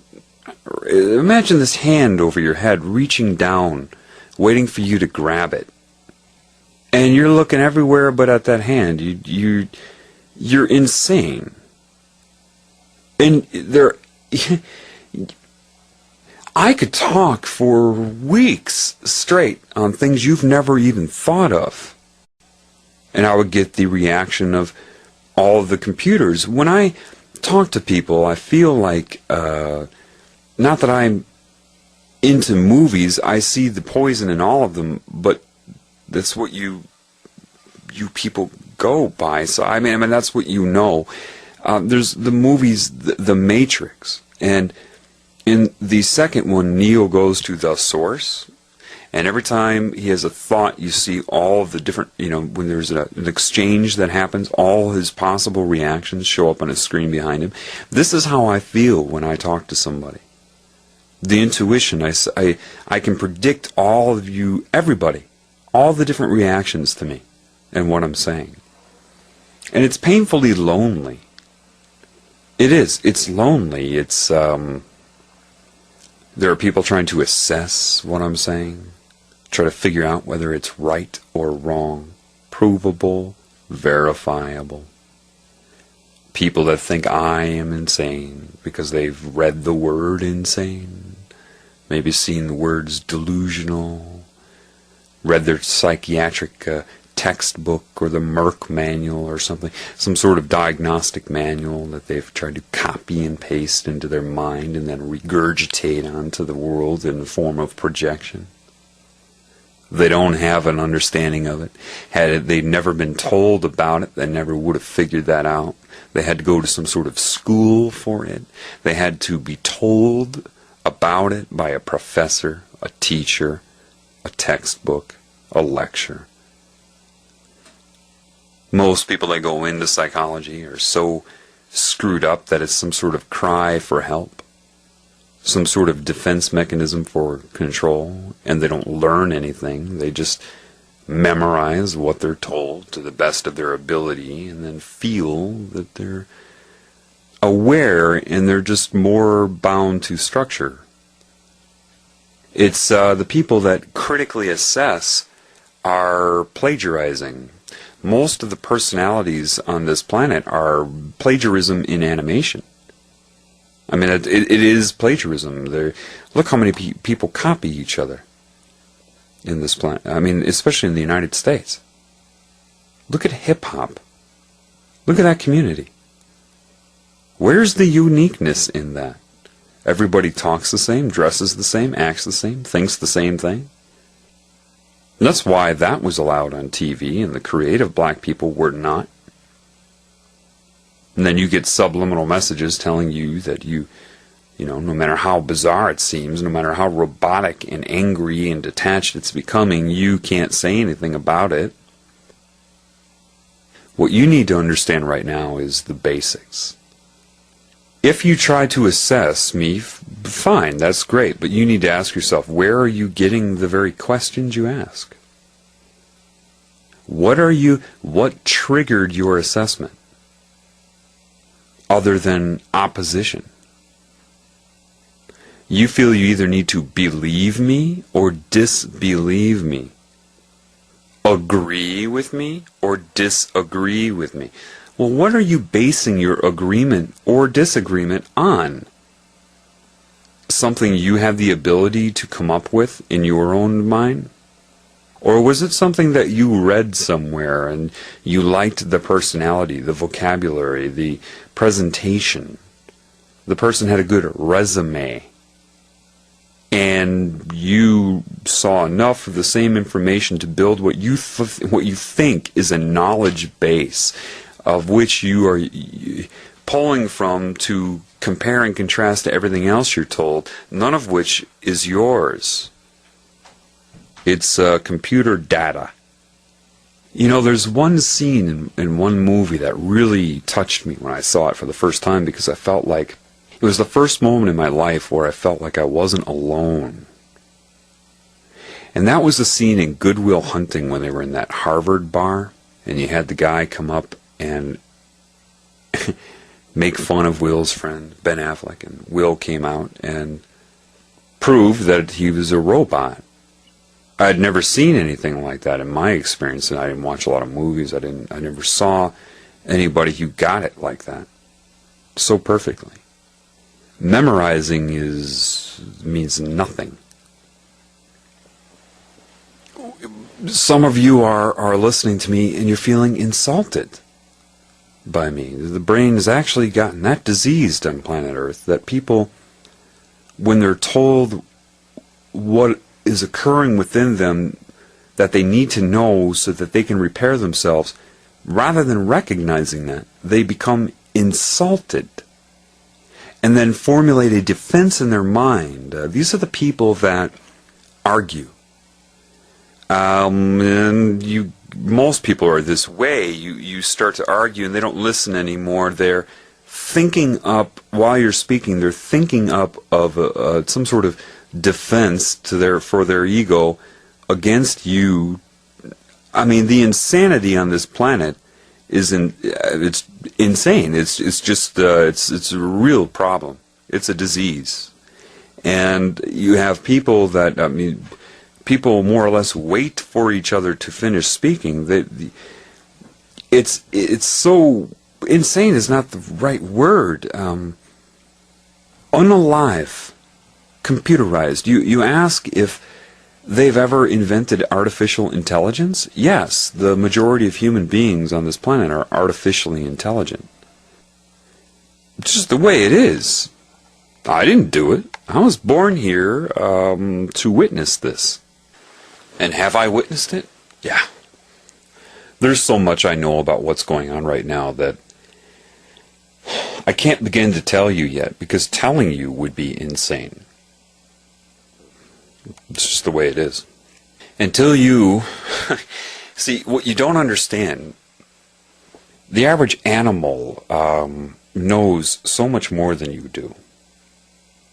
It doesn't matter if their brain can retain the information, like how big is their hard drive. As long as they're connected to the Creator, they'll know what they need to know in any given moment. They may or may not retain it, kind of like some have experienced something similar, though this is not it, and I specify this. Smoking marijuana, you lose your memory, but you have all this creativity, right, during it. But that's not, all you're doing is changing your frequency. You actually disconnect yourself from intuition when you smoke marijuana, hence paranoia. Paranoia is a disconnection from intuition, intuitive knowing. I mean, you should ask yourself, with all the fear-mongering, all the potential threats and possible things that can happen to you, right, in the world, in what I'm doing, shouldn't I be the most paranoid guy you've ever heard in your life? Shouldn't I be cowering in a corner somewhere? I don't suffer from paranoia. I've seen things that would destroy the average person mentally, if they're disconnected from intuition. Just, they'd be loony within days, gone. Why have I seen it? Because my job is to do a few certain things. I am not patronizing you. You just don't understand. If I told you the reality right now, and I will tell you, but if I told it to you right now, I would be hurting you.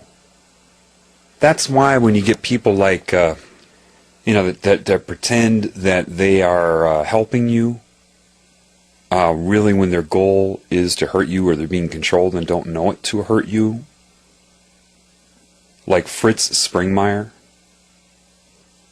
See, all I needed to see with Fritz Springmeier was after one of his lectures, when a woman came up to talk to him, how he blew her off. That was all I needed to see. His fake way of dealing with her. You know, that I knew right away. There's no question in my mind. I mean, if you read Fritz Springmeier's books, they're overwhelming you with fear. Some of the details are correct, yeah. But he's not enabling you. Oh, and just make sure you believe in God. What? Oh, yeah, just believe in God. No. You don't tell someone to believe in God. You can't believe in God.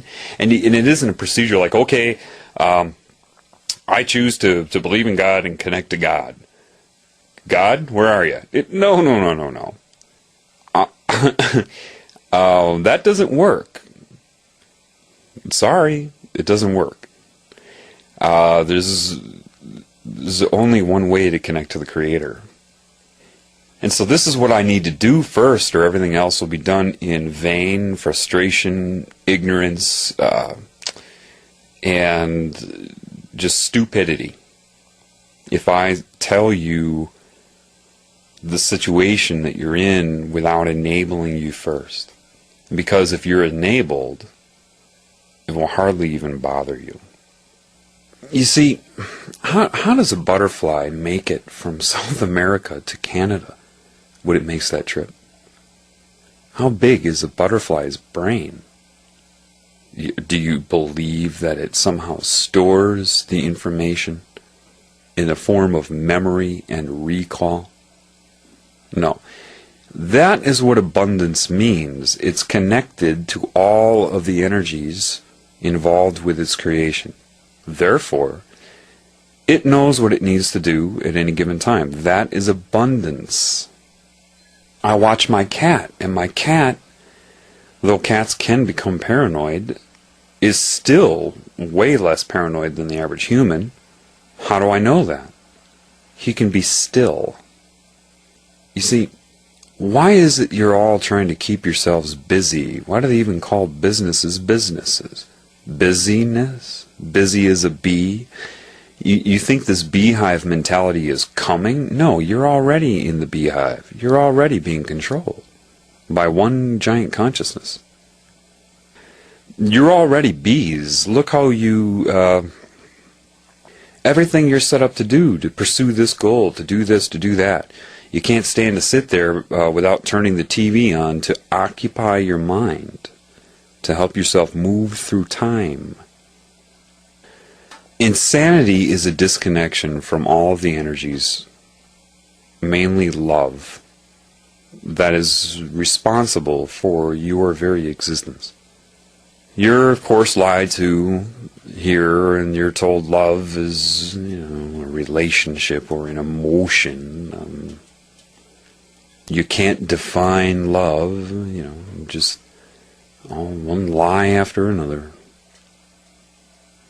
Love is a combination of everything the Creator intends, which is all there is, its own self, its own intention, and therefore everything that it creates. In one way, love is an intelligence, so far in advance of the mind that not even the speeds of your subconscious mind could observe the information. That would be like giving you a notebook and a pen and sitting you down next to a highway and saying, okay, I want you to write down the license plate number for every car that drives past. Except I'm going to have them drive past at 500 million miles per hour and only have 10 feet in between each car. Yeah, good luck with that. But see, your soul energy, your spirit energy, can receive that information because that's one and the same. The scalar relationship can see itself as I, below, above, all, everything. So it can interpret that, and then that interacts with your mind, the way the Creator will work with you is kind of like teamwork, where, if you're throwing sandbags in preparation for a hurricane, you hand it to one person and hands it to the other person and hands it to the other person, that type of thing.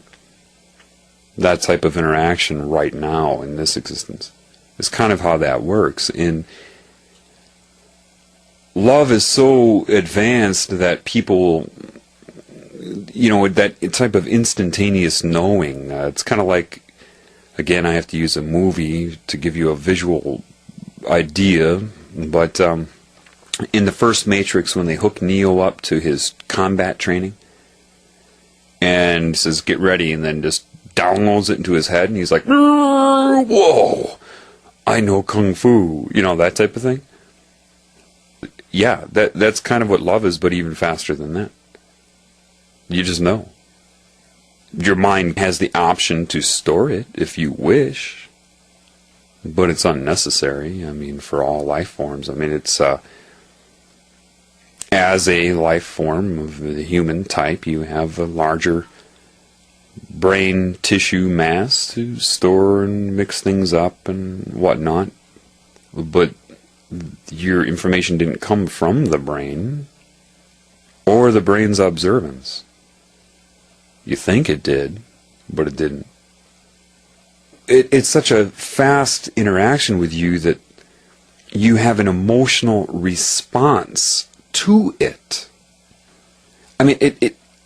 It's your emotional responses to love can be varied. If you're down in the dumps and you realize the love for you, you could start crying. That's happened to me, certainly, in the past few months. But that doesn't mean love makes you cry. Crying would be a release of blockage, of knowledge, just laughter as well. All of these things. If you're with somebody that you love and everything's going well and you feel the love, then it could be a blissful feeling. Love is what created the mind.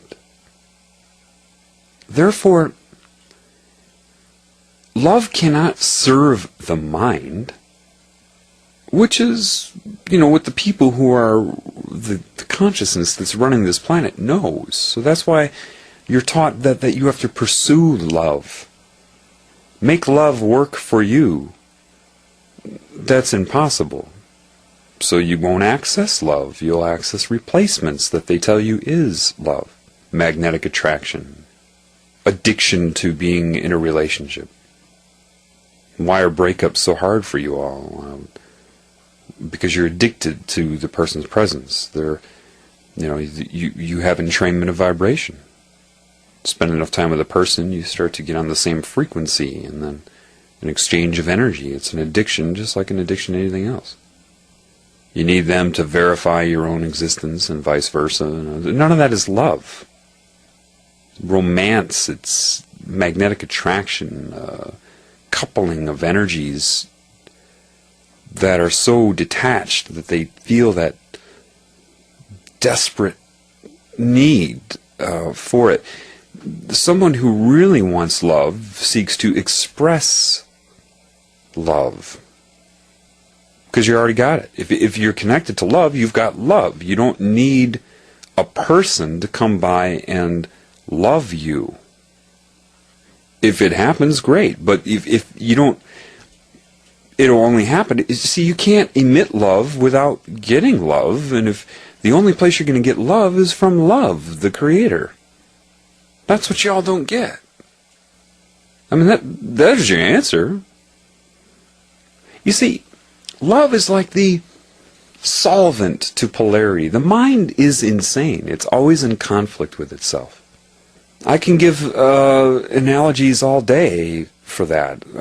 People don't understand how I can go up to wild animals and coexist with them. I'll go into the forest and be a group of deer, and my presence is acknowledged. I can go lie down next to them, not to, impose upon them. I don't go up and try to pet them. I don't do those stupid human things. I'm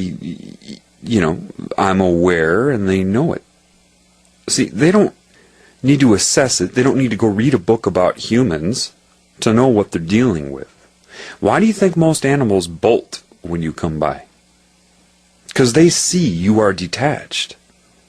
They see that you are insane. They don't need to know your name, your history, what you think your intentions are. They see it as a disease, as something that scares them.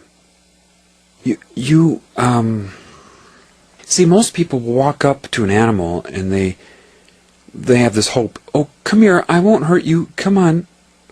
They have this hope that the animal will come, so they're trying to pursue that hope. But the hope in a binary, polarized mind would have to be offset by a belief that it will not come.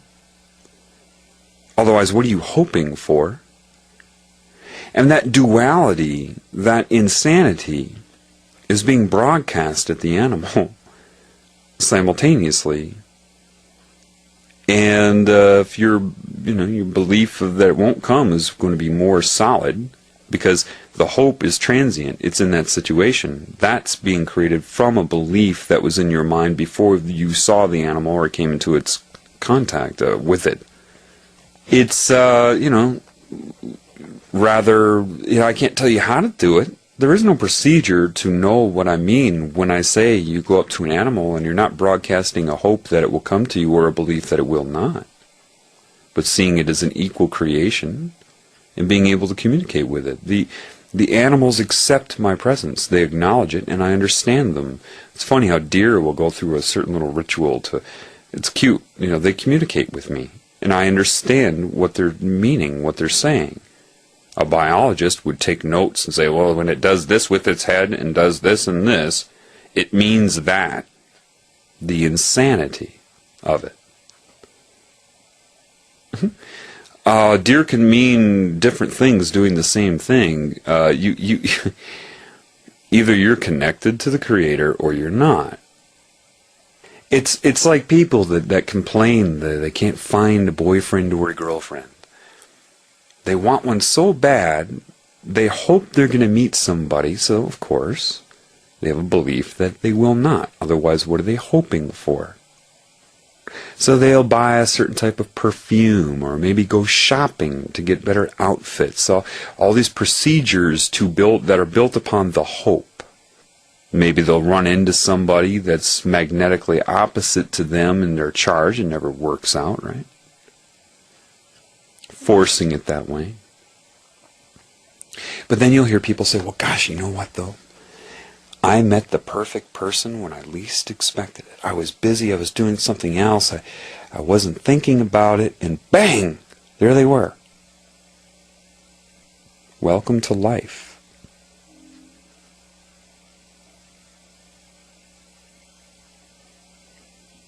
Now, why did that happen? You weren't acting upon a hope that you'll meet somebody. Therefore, the belief that you will not was not active and resonating.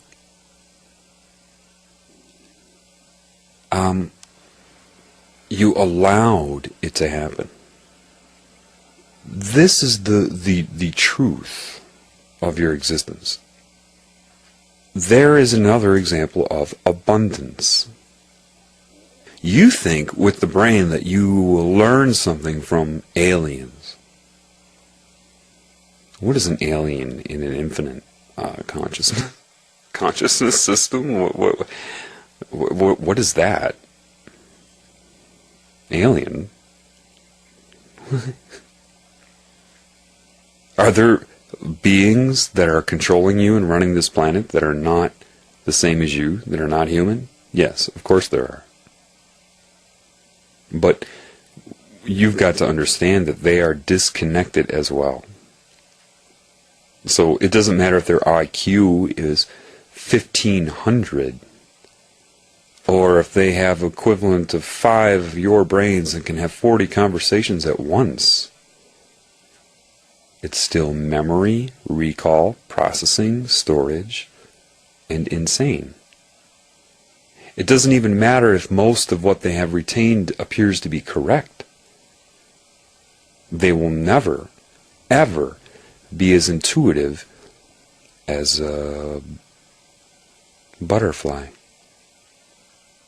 Any person connected to intuition, to what they are, will always make quicker and better decisions than any demon, any alien, anything disconnected from the Creator.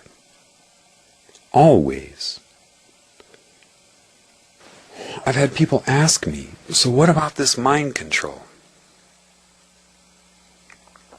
Are you saying that they can interface with your brain and put images in your brain and thoughts and all kinds of stuff? How do you handle that? Well, imagine if they wanted to mind control a butterfly with the same type of images and thought implants. And of course, don't memorize butterfly. It can be anything that's connected to creation. Say they want to mind control a finch or a robin bird, okay? Well, they couldn't do it the same way. Why? They don't have the brain size to process it and store the information used to program them. But wait a minute, they're able to make incredible decisions, it appears, irrelevant of what they have stored. See, when you're connected to intuition, even if you forget what you've learned, it's always available to you. You can take an Alzheimer's patient, connect them to love and intuition. They may have forgotten what they did last year, but they won't forget that the stove is on. They won't forget certain things they need to know. Why? Is it coming from the brain? No. But why am I telling you this? If they couldn't control or mind control a bird with the same type of things they use on humans, then what are they depending upon? Very basically, what are they depending upon? The cerebral cortex, your computer. When you connect to intuition, thought implant is corrected in real time.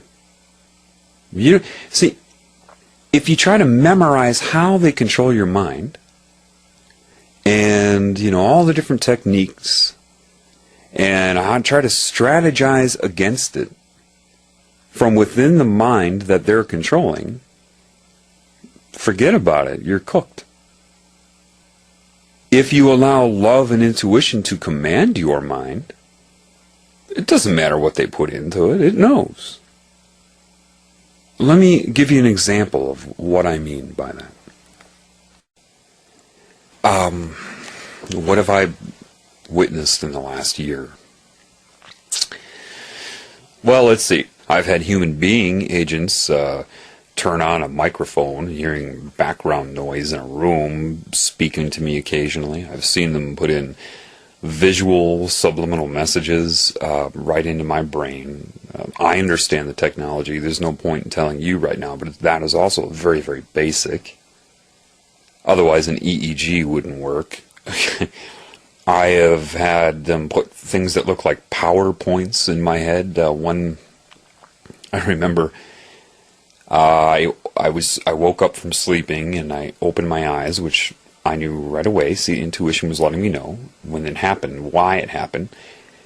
It triggered my brain into beta, which that triggered the program. Once the brain goes into beta, that means he's awake, and then he won't notice it. His eyes will be open because it's very faint.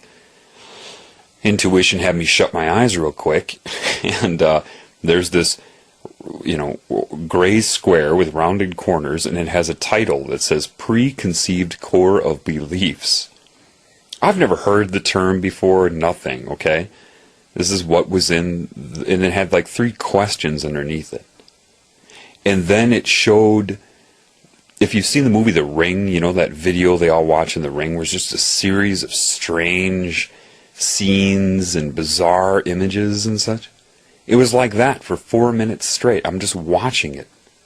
They've tried to intimidate me by putting really bizarre thoughts in my head, scary thoughts. They can simulate my voice. They've put my own voice in my head. Easy. They've sampled my speech patterns, my resonance, my style, and have radiated my voice back at me. I caught it because of intuition. Said, catch this. I was thinking about something else, and all of a sudden said, do you notice there's another thing going on right now? Listen. saying the most perverted things, and they put perverted images in my head, scary images in my head, everything you can imagine. I have had what some of you would call aliens try to control my mind, a consciousness.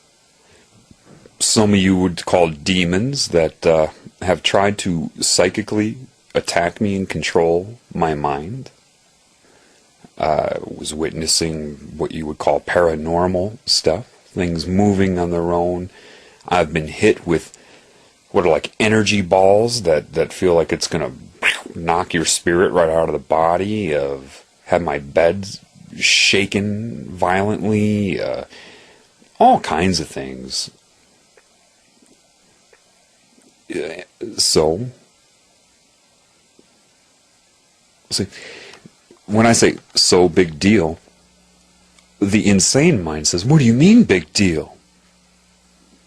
What do you mean so?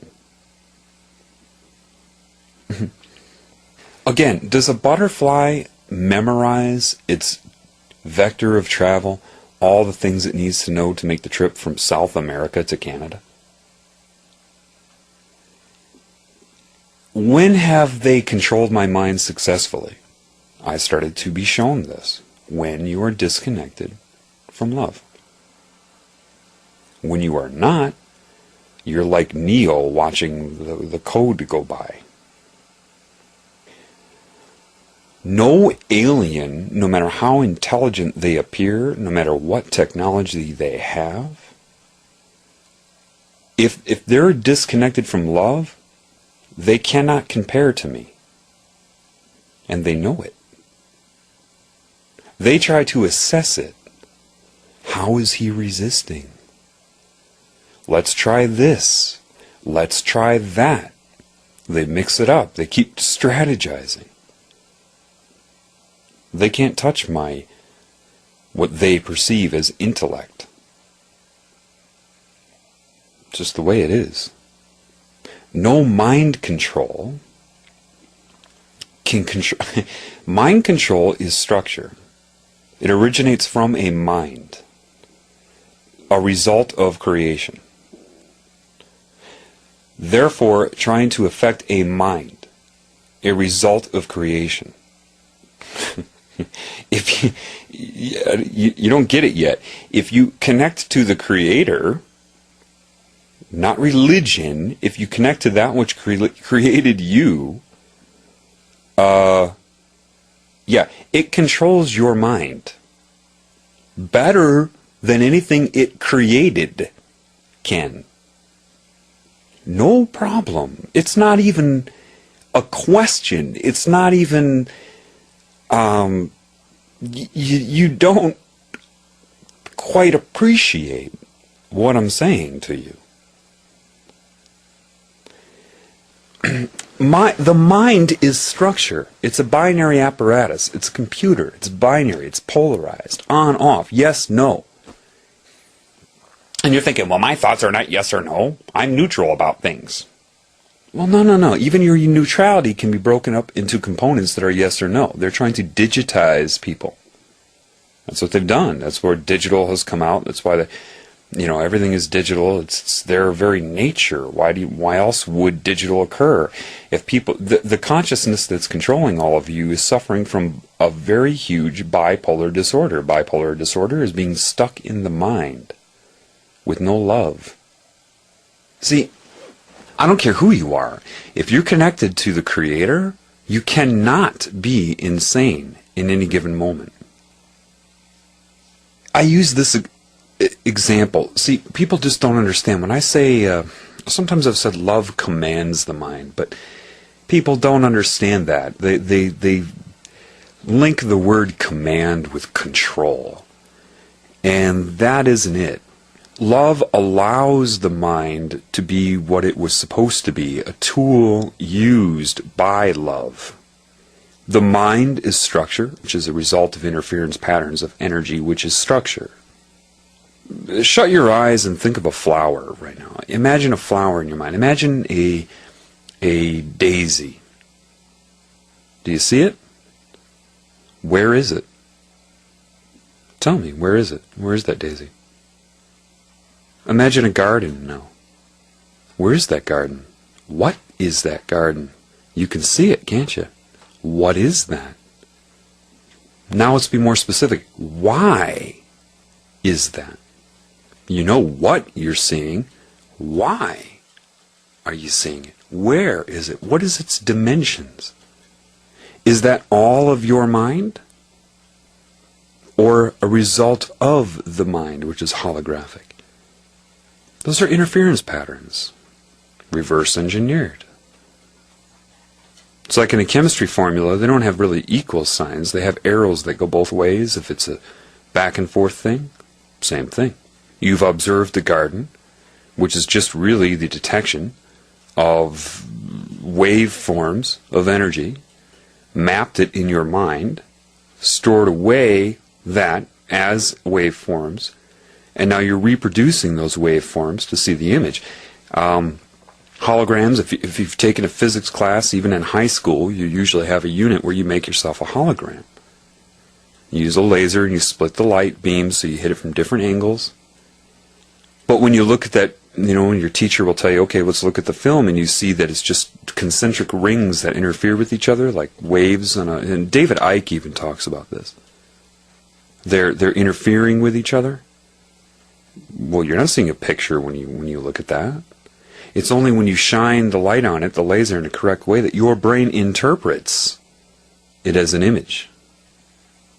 You just did the same thing by viewing the garden in your mind. It's structure. It's the result of creation. Love is the intention of God. God, there is only one God, and you are part of that God. You are the garden in God's mind. So, you, as being part of the garden, can you get cancer? Well, see, God doesn't visualize you. It doesn't make you a fixed image. It loves so much and has so much ability that it wants you to be self-aware, to observe it, enjoy it, assist it. Do you like to dream? You ever have a really good dream? Everybody in that dream was you. Everything in that dream was you. God's a dreamer. Except when it creates self-aware components, somehow what happened is part of it got disconnected from it.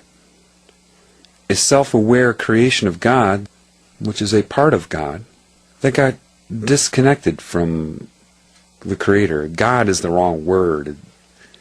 And along with that comes fear, and then the predictable. The structure is so predictable. It's not to insult it. I'm not insulting the cancerous energy that's controlling everything right now.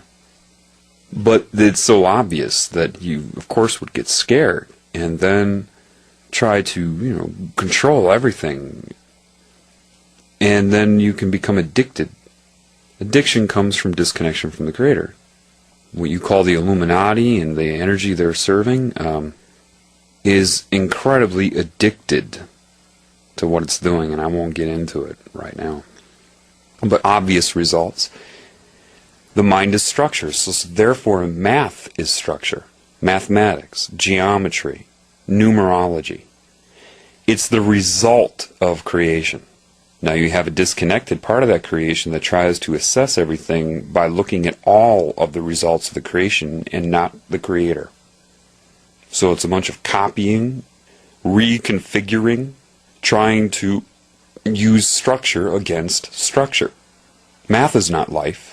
You've got to understand, they're obsessed with numerology, zodiac, astrology, witchcraft. The whole thing is bound by structure.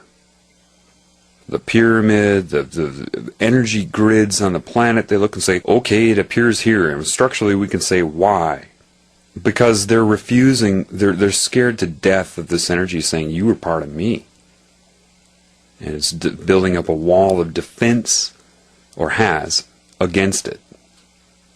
How does love then take command over structure? Well, you've got to be connected to it. And if you're disconnected from it and don't seek it, with its hand always extended out to you, even this cancerous energy has a giant hand saying, just grab it, man, just grab it. Then you'll say, I don't believe in God. What if one of your skin cells said, if one of my skin cells said, I don't believe John exists. If you exist, John, show me yourself. Well, I can't, because it makes me up. I can't shrink myself down without shrinking it down. It can't perceive me in my full form from the outside to see me as a being if it's within my being. I can love it, send it nutrients, carbohydrates, proteins, electrolytes, minerals, oxygen. But when it's healthy, it just knows that. Cancer is induced by trauma. And that can come in various ways. It could be a virus. It could be UV damage to a cell. What happens there? The DNA gets so beat up, base pairs are removed. It has different repair mechanisms. Sometimes it's able to replace base pairs that have been lost. Sometimes it's so screwed up it undergoes what's called gross repair. It just starts putting them together at random. Normally the cell dies. But sometimes it creates what's called an oncogene, or this is how they assess it molecularly.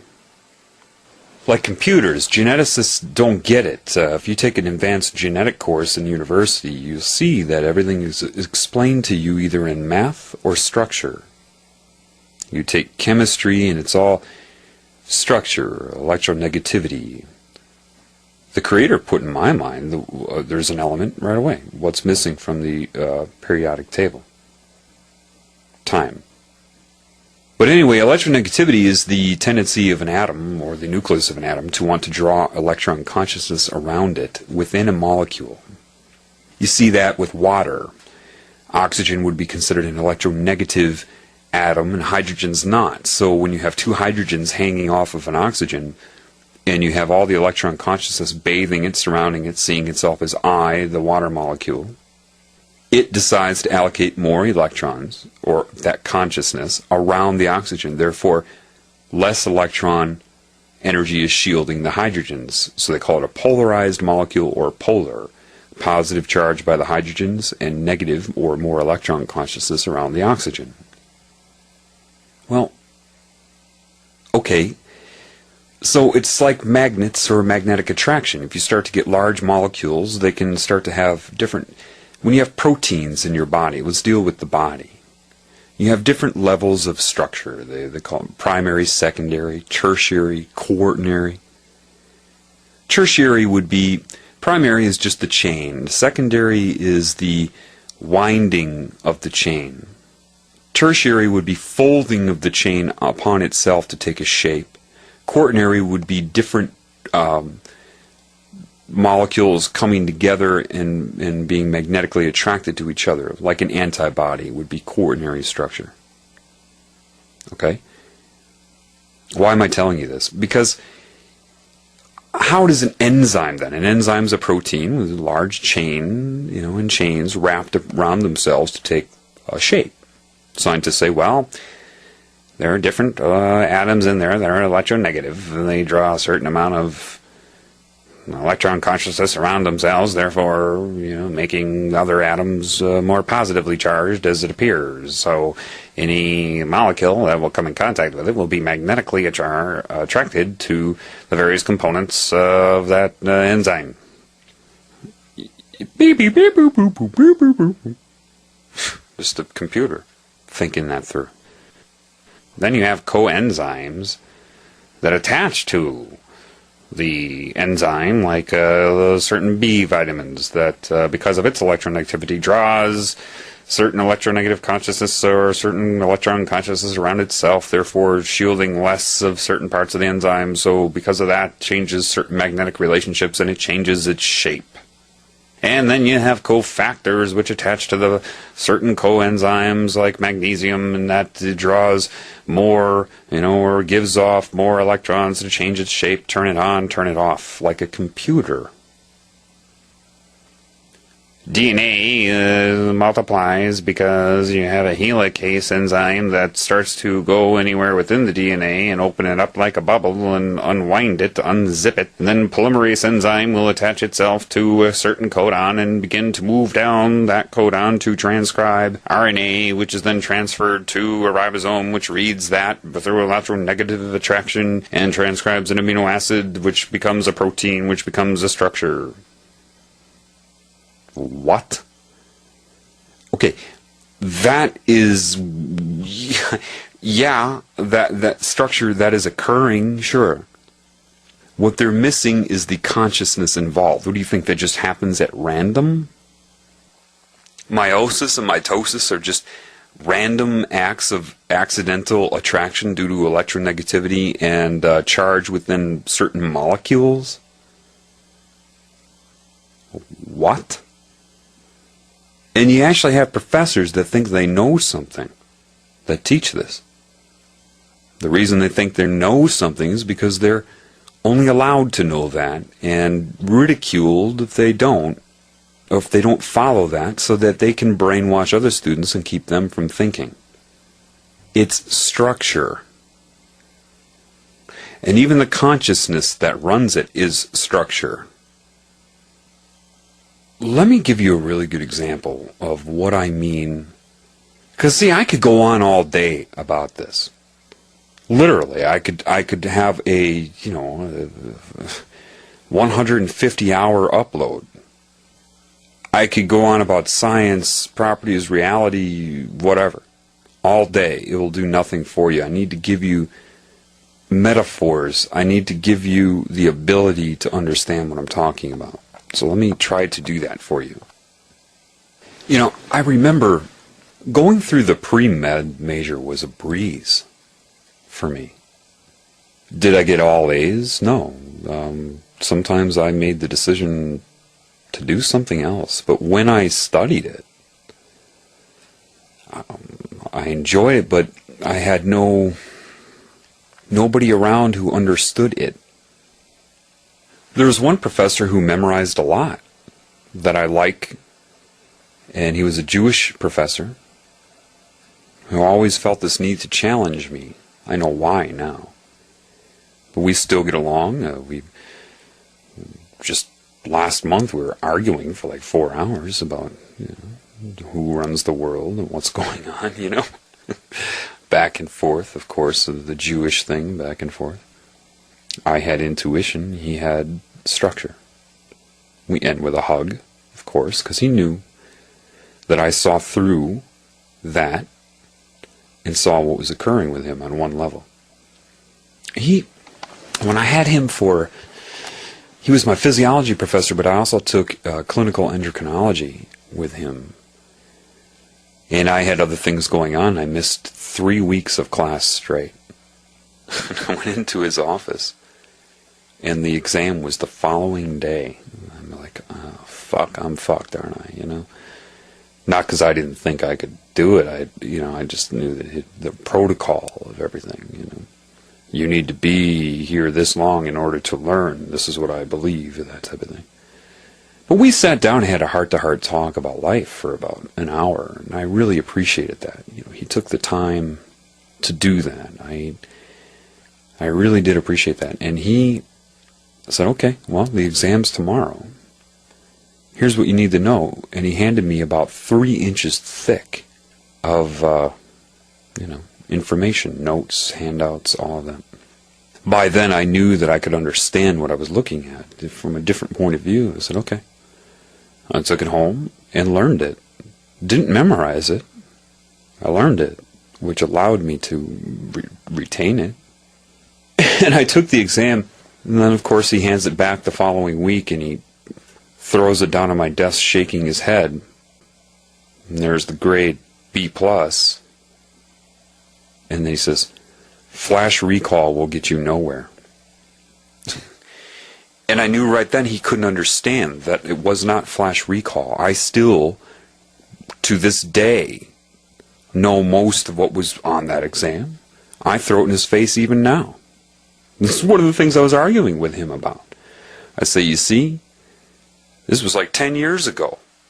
Almost. Yeah, 10 years ago, actually. And you accuse me of flash recall. Compare me to any student you have right now. The understanding of it. What I'm trying to show you, I said to him, is that I understand why things are happening. Love, the intelligence of love. I've used this analogy. It was given to me sitting by a river. I had the question, what is love then? The answer was given to me right there on the spot.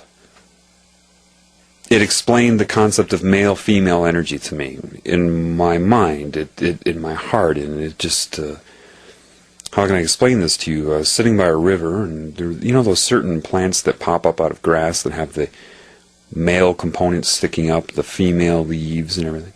It just points my head down. Look at that leaf. You just know, so you look at it. And I'm trying to figure out, what is it trying to tell me until I realize it infuses into me. Okay, male and female components. Then it will make me observe what's around the structure. Oh, the energy manifesting it. Okay, now I get it. So, male-female energy. Then it moves my head up to the sun. And then I realize, okay, male energy. That's what the sun is. Outward energy. Then it moved it down to my penis. Male energy. Outward energy. Then it moved my head up to, not like controlling me like a puppet, that's just the way I'm saying it to you, to leaves on a tree. Well, they receive the photon energy, they're female, and the energy around them, female. Receiving. And then the parts of the tree that look like an antenna, the broadcast antenna, that's the male part of the tree. And then maybe understand that I'm not talking about masculine and feminine. Everybody has so many different male, female energies, in, out energies in your body. Then I understood, and then it put in my mind, now you understand what's going on. There's this outward destructive energy occurring on the planet. All the electromagnetic pollution, stimulation, everything is this outward male energy. That's why the Illuminati worship the sun and the phallus, then it's male energy. But see, when you're hit with all this electromagnetic energy, it throws your energy system out of balance, which can be female out of balance and male out of balance. It made me understand that if male is out of balance, outward giving energy becomes aggressive, forceful energy. It can be in your actions, striking another individual, venomous words and language. It's an outward aggressive energy. If female is out of balance, then rather than being receiving, you become absorbing, gluttony, shopping excessively, consuming, basically. People that are around you that feel like they suck your energy away from you, that's female energy out of balance. The more out of balance it becomes, the more out of balance male becomes in a person, they become more bipolar or polarized. It made me look at my shoes. I'm like, what am I looking at my shoes for? And then it focuses on the rubber on the bottom of my shoes. The rubber on your shoes, that's an insulator. You're walking around without the ability to discharge or ground yourself to the planet and rid your body of this excess electromagnetic energy, which is throwing you out of balance. It said, take your shoes off. So I took my shoes off. It says, now you're discharging. Put your feet in the water. Now we're bringing you into balance. And then it made me look at the tree and it made me understand this. The tree is the same as you. It has in and out energy, male, female energy. It's conscious on a different time scale. The tree is one of the most content life forms there is, because it need not even move. Put the question in my mind, and I say it like that, you think that there's some sort of dialogue going on. Again, it's the only way I can express it to you, but that's not how it is. But that's how I'm going to say it, okay? Just to make it easy to speak to you. If a tree were scared of dying or being killed, would it even grow? You can do anything to a tree and it will keep growing until it loses its capability. But if it were worried about a tornado that could show up at some time, what is the point of growing? It said, if you want to see what you're missing, look to the tree. What does the tree have that you don't have? And then it whipped my head back down, male, female, the sun, leaves, all around, trying to coordinate it for me, extracting a metaphor. I didn't have the information available to me that I could look up, so it had to do it this way. And then in my head it came up with certain things. Well, okay, it wasn't inhibited by religion, forced into synthetic guilt, shame, and fear. It wasn't told generically what it's supposed to do but not explained to it, and then coaxed with subliminal messages and programming and consciousness manipulation to make it do what it's not supposed to do. It's not inhibited with fluoride or NutraSweet. It's not subject to media or mind control. So the tree has an active connection to love and intuition. And it said, love, and this is where I learned this, love processes the mind. It is the solvent to polarity. The mind, which is this input-output male-female energy and consciousness and structure, therefore exists in the tree and in you, regardless of difference in form. Why create everything the same? All things being equal, though, same type of energy system, it is connected to me. So then the scenario went. When you walk into the woods, why is it that everybody, they can be angry, afraid, worried, frustrated? All these different vibrations associated with your thoughts. Your thought will be on the carrier wave of that vibration. One and the same. So, like, if you listen to your favorite radio station, 103.2 megahertz, are you listening to a constant tone of 103.2 megahertz? No, your ear can't even receive that. And even if it was decoded and lowered down, that'd just be a constant sine wave. No, that's the carrier wave. And then embedded secondarily upon that is the audiogram of the music that you hear, the spectrogram and audiogram of the music upon that carrier wave. Well, your thoughts, you can have a thought, I am John, and have that go on different carrier waves. One of lack of self-esteem, one of love, one of answering a question when a professor says, please raise your hand in attendance. The same information can go on different carrier waves. So the emotion is information. It is also a thought in and of itself, and so is the thought. When you walk out into the woods and you feel bad, why does everybody start to feel better? They all know what, but they don't understand why. Well, gee, maybe it's just because it's so serene. No. And it directed me to go start walking in the woods. So take off your shoes. So I took off my shoes, and I started walking in the woods. How do you feel? Feel better. Why? And then just whip my head. Male, female, love, male, female, love. This aura around me, which would be like the electron consciousness around a proton of an atom in a different way, expands now. Additional energies were drained. And any angst, any anxiety was being radiated out.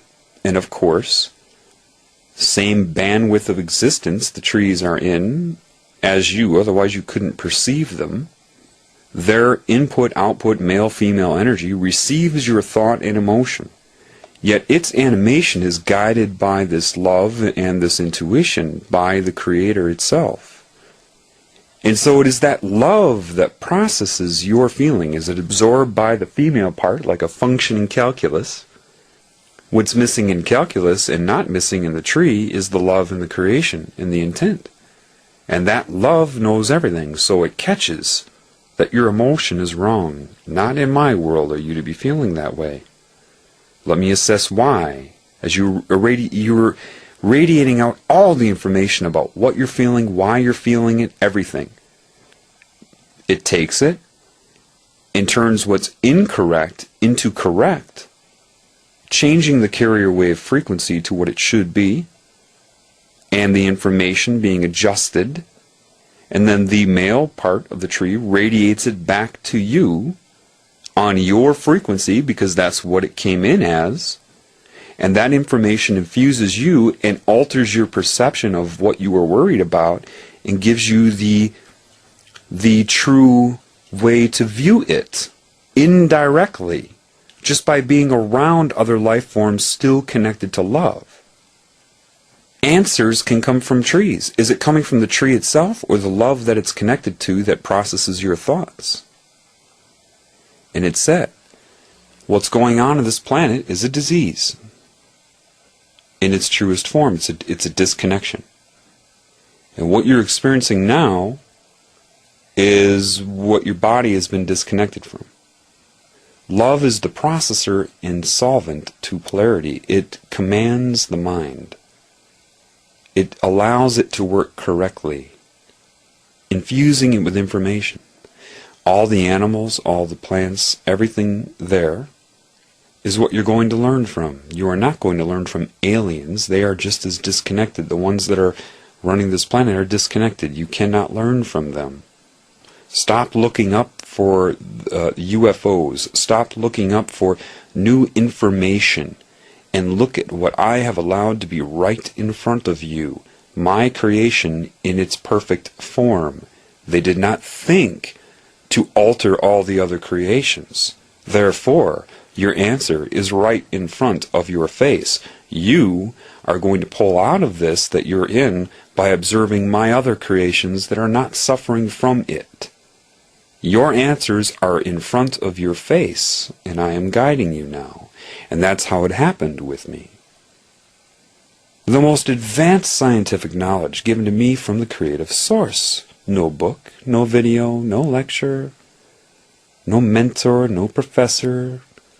Unnecessary. It said if you, in your role, which I didn't believe at that time, because of my ego, there's 6.5 billion people. How could this be me? It said, why not? Are you or are you not in connection with this intuition? Have you or have you not noticed that your whole life and wondered what everybody's missing? Do they or do they not want you not to know that? Will they or will they not make sure you keep running into people in life that tell you that you're not that? Am I the only one? No. And then the final thought was, they're all supposed to be this way. When you understand you are no more special or worse than anything you're looking at, then you will begin to heal. And that is not something that you can convince yourself of, like some sort of affirmation. I am no better or no worse. I'll force myself to believe that. No, no, no. When you realize the beauty of it, heaven emerges. Your sensory system expands. You see things you never saw before. It said, in my mind, it used what I knew, and if I didn't know it, it would show me like that. It would teach me like that. Now, during these lessons is when, I've always had a good relationship with animals. When I lived in Australia, I was feeding wild birds out of my window with my hand. And it reminded me of that. So because then you were loving towards the birds. You didn't have any belief that they wouldn't come or any hope that they would. You knew you loved them. You knew it. You didn't question your own love for them. And because of that, it allowed them to come eat out of your hand, and all your roommates said, I don't believe it. And as I started to learn that, that's when I started to be able to just walk up to animals and they would start responding to me. Because God is part of all of them. And it's saying, you see, love my other creations. And this is where humans are suffering. And then started teaching me why the animals run. I didn't read some philosophy book. And the computerized people, they respond to me, I've had everybody say, oh, well, that's so-and-so. Oh, you need to talk to a Buddhist, one guy said to me. I do? Why is that? You need to talk to a Hindu. I do? Why is that? I'm talking to the Creator right now. Those people are bound by structure. Why did I always have this feeling of connection to Bruce Lee? Because I understood what he was talking about. You see, there are a lot of people here that are playing a role in the healing of humanity who will begin to be revealed to you. One I can tell you right off the bat, without a doubt, the moment I saw him, within minutes, I knew. He's famous. The only reason I bring it up, I've seen a lot of people that are not. I bring up a famous person so you know who I'm talking about. It has nothing to do with their fame. One person I know that's here on behalf of the Creator is Caesar Milan, the dog whisperer. He deals with robots on a daily basis. People think it's about how to raise your animal. That's what the show is about. No, it's showing humans their disorder. That's what that show is about. Through metaphor. I don't have to guess. I don't need to talk to him. I know. It's just that. So love can change your perception, even indirectly. If you have love in you, and someone tries to psychically attack you, those carrier waves, that information, the intent of that is grabbed by love and it says,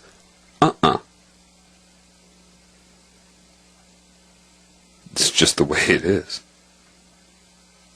I have all this consciousness around me constantly trying to attack me, and they're trying to figure it out structurally. Why is he resisting? Does this mean I'm immortal? No. See, you're all caught in a cycle here. They make you guilty. They infuse in your mind the cancerous intent, and it's sublime. It's a crime that's sublime. It's subliminal in so many ways. And then try to tell you quickly when you die how guilty you are.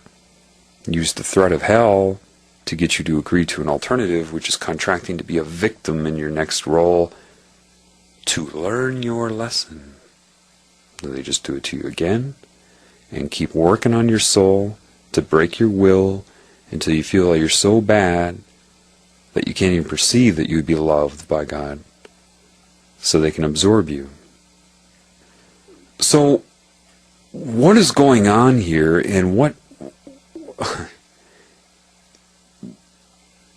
I don't need to tell you how I got here yet. The best way I can explain it to you is I was assessed by a structural mind when I came. Disconnected from intuition. Therefore, I was not told what I was. Otherwise, that would have been read in my mind. When I was born, the love in me was seen like a beacon. They go after that right away. That's what they're trying to stop. I was allowed to suffer, dip into all kinds of horrible things in life, just enough to understand it. See virtually every aspect from every cultural point of view. Shown that I have this ability to influence anybody of any race, of any culture, anywhere on the planet Earth, and beyond. Everything is coming together, okay, and I could go on for 150 hours about that. Let's say I was allowed to be trapped, caught in the net. Like a Trojan horse, on behalf of that which creates everything? Many of us are. I am a specific one. Then, from a pool of those inside, certain ones are activated to activate others. What is my job? What is my task? It's a pretty tough one. I have to come in and tell you that on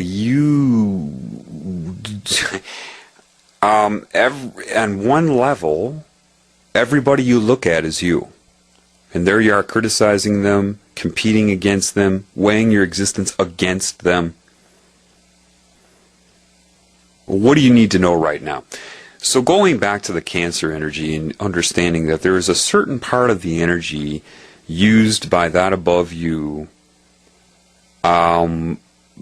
to see itself as I, that Cancer, right, disconnects you from, and like in your cells, and plugs into it so it can use your cells to see itself as I, separate from you. There's a whole procedure that would be involved there on its time scale of breaking that cell's will, enticing it to leave a perfect system already that you're not aware of. What I'm telling you is that on this level, the same thing is occurring. Here's the deal. I'm just going to tell you as it is, because it is. There's a giant consciousness connected to all of you right now. That's the secret the Illuminati know. And it's breaking your will with each life cycle and each new day, distracting you, disconnecting you from the Creator. The people that use, quote, witchcraft or psychic attack, some of them probably don't even realize the low-end witchcraft people think that they actually have some sort of power. No. When you astral travel, remote viewing, all of that is traveling within the consciousness of this Cancer. Demons are no different than an electron manifesting in the consciousness surrounding a proton of an atom at any given time, anywhere. It's no different than the daisy you made in your mind. Is that all of your mind? So, because it's plugged into you, it's playing a role in the creation of your own reality. So, the ultimate truth is, when you break out, when I was broken out, it tried to backlash against me and overwhelm me, but it can't do anything to love. There's a giant consciousness running the whole planet. And it can't hurt love. Do you hear what I'm saying? It just can't. It can't do it because it doesn't matter how much energy it allocates. See, if love wanted to kill this energy, it could. That's not the point. It wants to heal it. That's why these things are being allowed to happen. Everything is going to be healed. All of it. Otherwise, it would just destroy it. Bang, gone. People ask, why would God of the Bible let this happen? Well, you don't understand it correctly. 2,000 years to you is certainly not that to the Creator and even to this Cancer consciousness. It's on a different scale. Your lifetime to the Earth is very, very short. To the Earth and its time scale, the Moon, for example, is going around it really fast. Like Superman in Superman 1, where he goes around the planet. To you, it's slower. It's a difference in time. It's like the cancer cells or cells being attacked by cancer in your body saying, where is this person, you, with the cancer? That's why fear and anger and all these energies feed cancer, as much as trying to war with demons or the aliens or us against them. That's a cancer attitude. That's exactly what it wants. If you direct hate towards it, it feeds from that. It's the way it is. If you fear it, it feeds from it. Anything that gives it energy. So, what is it like then? Well, again, another movie, The Matrix. Anybody can become an agent at any time. Yep. See, the people that wrote that movie probably predicted you wouldn't, or felt that you wouldn't know what they're really telling you. Yeah, the people that are disconnected from love, their subconscious mind, which is plugged into this cancer, could be hijacked at any time. Even my own parents have threatened me and have no knowledge of it. I've had two people in different instances when I've talked about life and what's going on in love. One, my ex-girlfriend's younger brother, just suddenly said, John, this is weird. I just had this vision put in my head of me grabbing this knife and cutting your throat. Intuition made me understand immediately. I said, don't worry about that. 5 months later, I was at another person's house. Another guy says the exact same thing. I just had this vision of me cutting your throat. Imagine me being able to say, oh, don't worry about that. That's happened before. You know, I knew he wasn't ready to hear the truth. In his state, he's disconnected, pot smoker. People, they want you smoking pot. The way to influence the human mind is pretty simple. Make it illegal for a certain period of time. It's the fastest growing biomass on the planet. And then, at the same time, make sure you release medical information that contradicts its being illegal. Harvard, October 24th, 2006, released the information that it prevents the plaques and tangles formed in Alzheimer's. It promotes frontal lobe neuronal growth. All of these things. It's really good for you. Harvard? Yeah. Why? Because they're going to legalize it eventually. And then that will disconnect your aura from you and bring you into this mental realm where you can be controlled even more, and that will be used for their scalar jump. What is a scalar jump? Well, see, remember now, a scalar jump would be atoms bonding together to form a molecule. It sees itself as I. Molecules to tissues, tissues to structures, structures to you. Do you call yourself we the atoms, we the molecules? No, you call yourself I. Well, the tumor in your body goes along the same scalar process. It hijacks cells till it can use the cells to see itself as I, until it's a tumor, and then sees itself as the tumor, I the tumor, and then more than one tumor, I the collection of tumors, and it's just this insane growth. Well, see, when you see this Illuminati pyramid, you don't know what you're looking at. A lot of people think it's a pyramid with a capstone over it that's been lifted off. No, that's not what it is at all. The pyramid is what you're calling the capstone. What is beneath it is its prediction, its goal. And its goal is to lower down, bang, and be a much larger pyramid, or scalar jump. Its goal, to completely take over the earth and the consciousness of the earth. And it goes in scales. It's has taken over humanity. Look at you. None of you know why you're here or what you're doing, why you pursue the goals that you're told you're supposed to pursue. The whole money system, there's no need for money in the universe. None whatsoever. There's no need for it. At all. There's no need for a monetary system. At all. You wanted to build the buildings that you build? Fine. Humanity could have come together collectively to do it because they wanted to do it. People don't need to be paid, and they don't, it's a disease. Money has even got a hex on it. It's Kabbalah. The less love you have, the more shame you have, the less self-esteem you have, the more controllable you are. Why? Because you're supposed to have self-esteem. You're supposed to have self-love. They condition you to call that bragging if someone loves themselves. What? No. To love yourself is to love your creation, which means by default you'll love the Creator. And nothing can control you. What am I telling you? What have I experienced? Well, perfect strangers, over 100 by now, come by, and you call it synchronicity. Most synchronicity is this cancer consciousness utilizes the same mode of communication in some ways as God would, so God uses other methods, but a lot of synchronicity is coordinated and created by this cancer consciousness. I've had perfect strangers come up and just start reading my mind, trying to antagonize me. I've had, and I'm not talking about statements that I somehow conformed into a belief system and through paranoia and delusion thought they were talking about me. No, I'm talking about exact responses to specific thoughts. At that time, it wanted me to believe they were aliens and reading my mind. And no. It's this consciousness can manifest in anybody.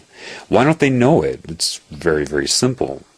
Your conscious mind is that which accesses your subconscious mind for that meaning which you're going to project onto your reality. Well, similarly, when you dream, I'm sure you've heard people say things like, I had this dream last night, and I was in my house, but it wasn't my house. In my dream, it was my house, and I believed it was my house, but it wasn't my house. It was completely different, but it was my house. And then my girlfriend came in the room, but then she turned into an ice cream cone. But I still loved her as my girlfriend, even though it was an ice cream cone. Made sense to you in the dream. Same mind. Because it's only the meaning that you're experiencing and what you're projecting. What makes you think it would be any different in this reality? It's just your brain waves are increased to beta, so you take in more per second, but the belief modification and manipulation is the same. It's just because your state of being is different from a dream, you assume that you're aware right now. What is happening? You'll justify. See, this cancer consciousness can't be too noticeable. It can't just control people left and right, or people are going to start to realize something's up. It has to be very, very subtle right now. So when it, if it wants to speak to you through other people, it will look in their brain real simply, instantaneously, for whatever beliefs or things in their brain could apply to say to right now that would have enough, could be utilized for dual meaning in an expression to you via the consciousness possessing them. See, it's simple. Then they think they meant to say it, and to them it makes sense, and they don't understand the dual meaning that is meant to neuro-linguistically program you, to influence you, and blah, blah, blah. Now, the high-level Illuminati people know this, and they still sold out to it. Because they don't recognize the disease of this, the bipolar nature. They think this thing intends to play good and bad. Both sides. To balance an equation, math. Math is only the result of creation. Why are they obsessed with balancing the equation? They believe that it's a strategy to play good and bad when they don't understand that the consciousness doing this is suffering from this duplicity, from this bipolar disorder, this split personality, this binary nature. It is a giant mind disconnected from intuition. But intelligent enough to first come and disconnect, and then persuade the people that succumb to it that that's what it wants to do, that that's the methodology of it. It's in control. They buy it, of course. Certain coordinated events to ruin their connection to God, so that, and through synchronicity, they feel that they actually chose to be in witchcraft, to embrace Kabbalah, to be a Satanist, they feel like that's, everything makes sense to them, just like an ice cream cone in your dream being your girlfriend. This is the problem. So literally, give you an example of something that would happen to me if I'm really embracing the love for me. Just a couple weeks ago, I remember walking in the parking lot of a grocery store, going inside and thinking about this love and how it's affecting me, and then all of a sudden a girl with another girl by her car turns and looks at me and catcalls me. It does that tongue rolling, twirling thing. I can't do it. And I knew right away, oh my God, that's this consciousness that just hijacked her mind, made her think that she wanted to do that. Why? How does this seducing you with physical pleasure, is it about being good or bad? Is that what it's about? Is that what you think? No, it's not. There's a very specific reason that you are hit with lust, and why just about every subliminal message, from pictures of galaxies online in between the stars to everything is corrupted with it. Sex. Seek sex. Seek sex. Everything. Sex is everywhere. Why would it be that way? Why 666 and sex? You need to ask yourself that question. I'll answer that in my next upload, but for now, try to see that you cannot figure it out with your mind. That you'll say, well, this could make sense, and that could make sense. It could be this, and it could be that. And you could, 24 hours later, be like, gee, it could be this, and it could be that. Do that with anything you believe. I'll give you a hint, though. What is it that you think animates sperm when a male ejaculates? Scientists will tell you, oh, it's because of the alkaline and acidic solutions meet and change the pH, which render the sperm active. What? And because they have PhD after their name, you believe that. When it makes no sense whatsoever. Yeah, the acidity may change, the pH may change and make it more harmonious for them, sure. But that in and of itself is not consciousness or life essence. That's acid-base chemistry.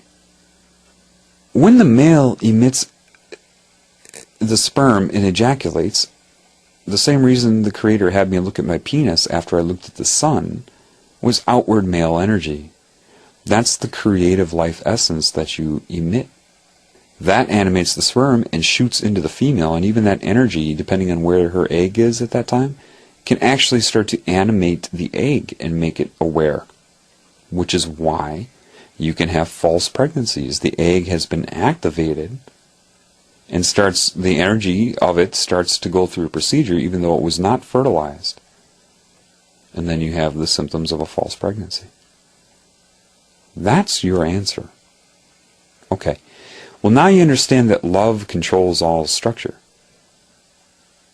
So if you have sex as a result of love, you're bathed in that love, and it's reserved for you, that energy. If you don't, if it becomes symbolism, pornography, masturbation, detached one-night stand sex, you don't have love there as a shield. Guess where your energy goes every time you jerk off to porn and apply your energy to those symbols that you can't see? Guess where it goes during your one-night stands? Yeah, it's absorbed by the Cancer energy. Just like Cancer needs your life essence in your body to live, it can't live outside of you. So does this. That's its main source of energy. Detached sex. No love. That's why in the Holocaust, their biggest research, some of it was, of course, how to get people fearful. They were studying mind control, that if you disconnect them from love, they can be mind controlled. Why do you think they were obsessed with the bond between the mother and her child? That was love. They weren't trying to figure out the beauty of it, they were trying to destroy it. Certain chemicals, electromagnetism, everything.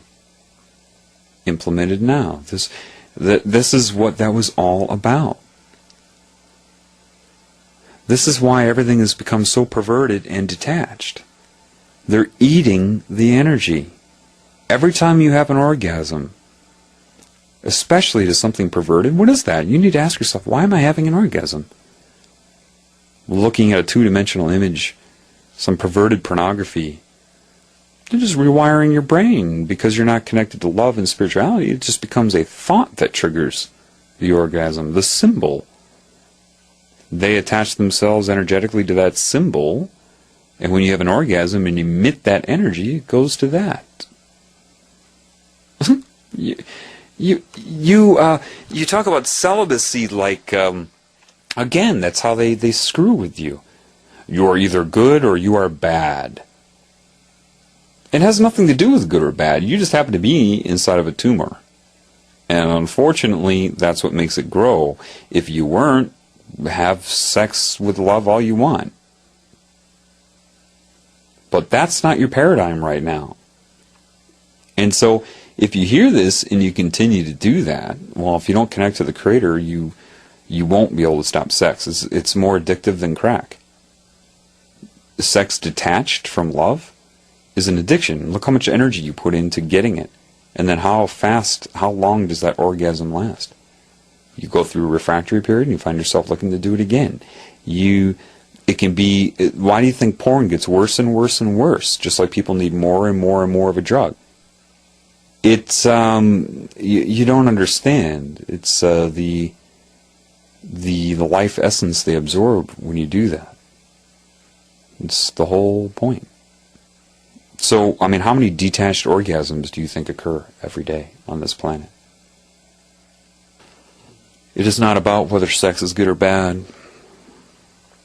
That's why they're really hitting up children. They're hitting up both ends, getting them to detach, and hip-hop plays a big role in that. Gothic, emo type of stuff plays a huge role in that. All created for kids, thinking they're rebelling when it's all created by these crazy men in their, World Bank suits. That's why Disney starts you early thinking about sex. They need that. That's their energy. And they have to attach it to violence to make it perverted. That's why you have cheerleaders at a football game. That's why you have sex scenes in horror movies. They're trying to combine violence with sex because then to be violent is to not appreciate another creation, which is a guarantee that you're not connected to love. Therefore, the energy is usable by the cancer. It's not about whether you're good or bad. It's about you're being used to your own demise. And when it attains enough energy, it makes that scalar jump. And all the Illuminati, all the people that worshipped this energy, that were promised everything under the stars. Here, look, I want you to be alive. Here, look, see? I'll make you immortal. Here's the technology for it. Here, I want you. Trust me. Sure. It follows their thought stream. They're disconnected, so it's easy. That's what psychic is. Psychics are not connected to intuition. Most of them. At all. They're reading the energy of this cancer, which tells them whatever they want it to be. An alien, what are these alien beings? They're just other beings like you that were already taken over by it. That's all. If you're disconnected from love, that's why the psychic, can beat you. Just watch as your thoughts form as they occur. And it counters them. Whatever doubt you have about it, it counters it. If you're intuitive, it can't. It can't see it emerge. That's how I saw the entity possessing my ex-girlfriend for the first time. Through the eyes of intuition, caught it off guard. It was resisting me seeing it. Didn't know, couldn't read it in my mind. In your scalar relationship with the Creator, you're afforded your individuality and individual expression, not cancer. Once it takes you over, you're a slave. You think you have power. Witches think they have power. These sorcerers think they're using the Kabbalah. See, you have sorcerers, witch people that get into this. They'll use different energy techniques. So I'm going to use the claw. The claw is where I send this imaginary claw out and put it around somebody's heart and mind and send my intent and control them with it. And then all that is a consciousness connected to you and to them. And if they have low enough self-esteem, they can be controlled, and it does it for you and tells your mind that you're actually using some sort of power. It wants you to believe that. It's doing it for you. I mean, you really have to think about it. It should be obvious, but it's not. See, you have people that are worshiping this energy, and they feel they are given powers without realizing the most very basic thing. what are those powers given to you for? Control over what? What are those powers given to you for? If there are Satanists, people into witchcraft, Illuminati members listening to this, what are your powers given to you for? What are they given to you for? To control what? Other people. I'm sorry, let's back up here for a second. This energy has come to hijack the entire human race. Why would it not give you power over other people to manipulate them? That's the whole point. See, people think they're getting powers. Powers to do what? To destroy your own kind. I don't know if there is a clearer, more precise definition of insanity than that. I mean, if you knew what was going on, adult men raping children hard, sorcerers using witchcraft over people and voodoo, where are all these energies being directed? At other people. Am I right or am I wrong? If you're a sorcerer, where's this confidence you have coming from? What are you confident in? Your ability to do what and to who? To control and hurt your own kind. And if you haven't figured that out yet, that means you're a Wiccan. Which means they have you calling it a craft. You don't know entities are doing it for you. And so they want you to be sympathetic towards it. So, I don't know, this isn't in numbers, it's words, but if I used the word equation or math, this would be what, first, second grade math? How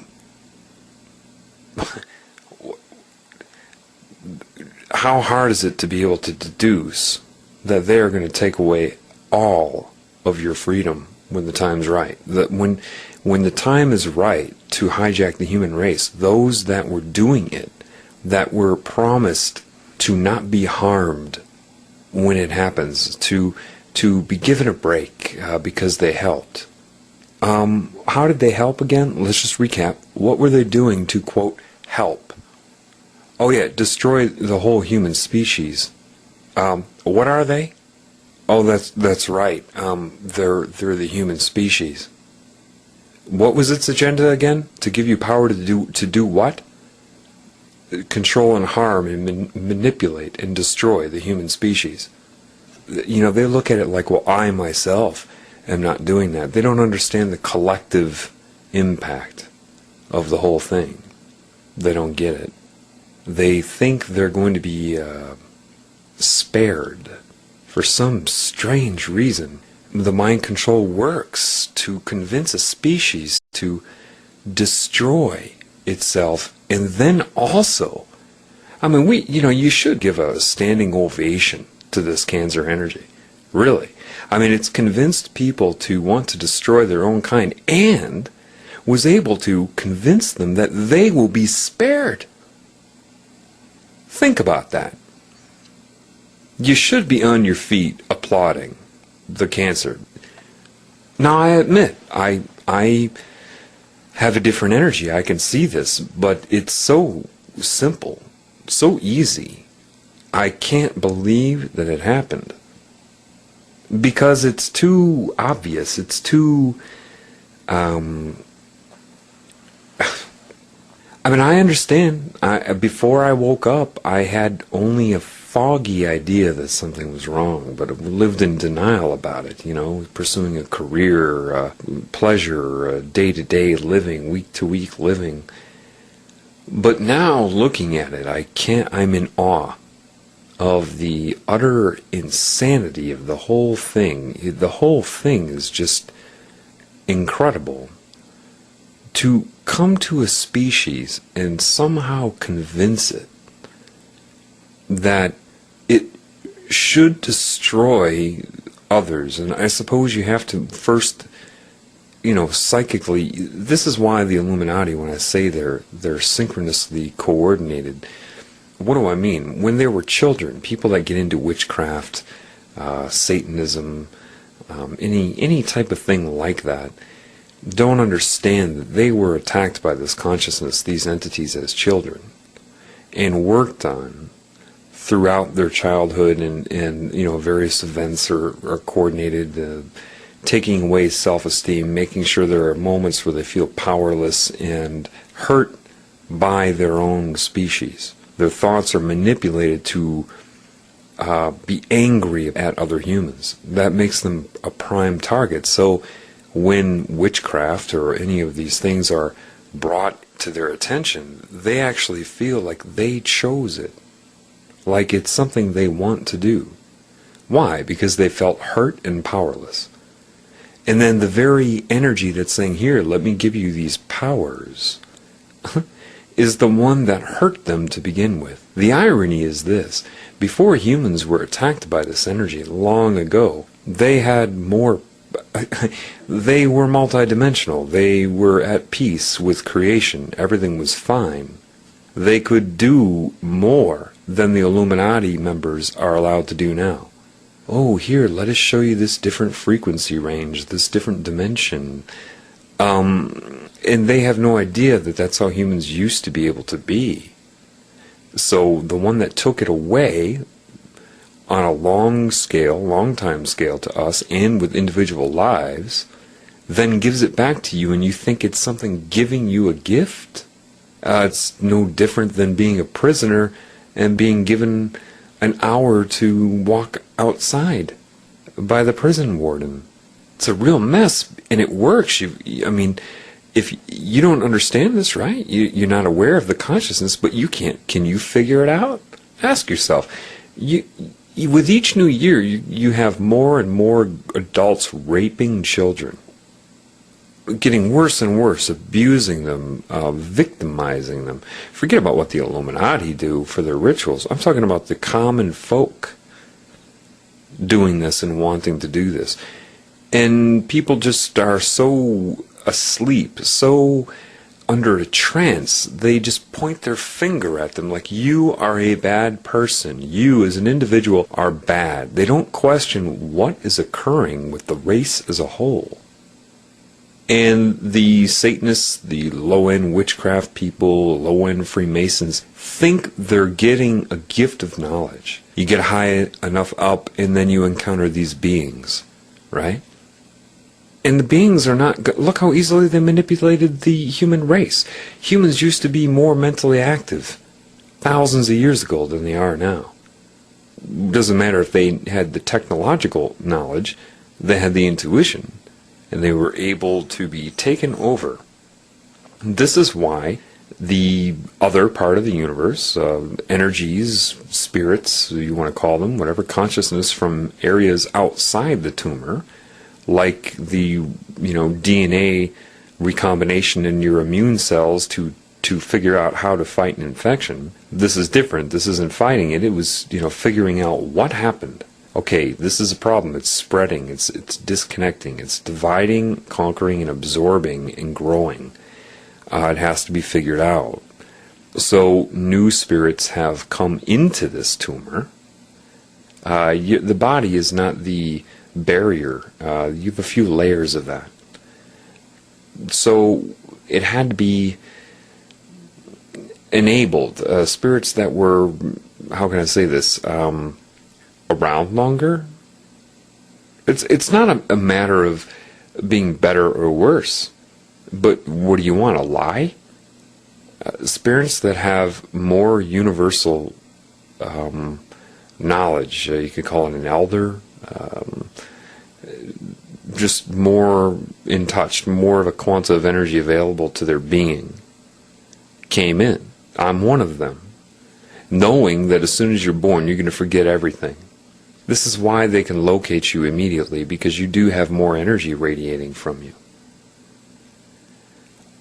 And the idea is to come inside with extra energy and energy now on the outside of this kind of They're communicating with you because they have to wake you up, because there's no way you're going to do it without that. So it's a coordinated effort to open up the communication so that you can activate people. Because the irony is this: when you're dealing with cancer, a virus, or look at a viral infection.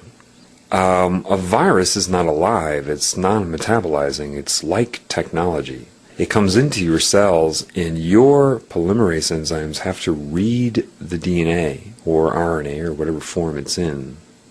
If you don't do that, it can't hurt you.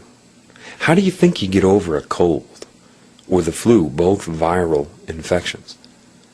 Too small, and within the cell, they're intracellular, during their infection, so you're not going to kill them. So how do you end up getting over something like a cold? The consciousness of your cells finally realize, don't read this DNA. Mind control is the same thing. Entity consciousness connected to everybody in the form of a mass possession is the same thing. If you don't read it, if you don't acknowledge it, it can't hurt you. And right now, that's easier said than done. So what has to happen is many people have to start waking up, and that energy will start to radiate and spread to everybody else, just the way information spreads within your body. So it's difficult for people on the front line of this, because you get hit hard in a way that they try to really manipulate your sense of reality to keep you from realizing your own divine existence, your own creative essence. I mean, who is the creator? You.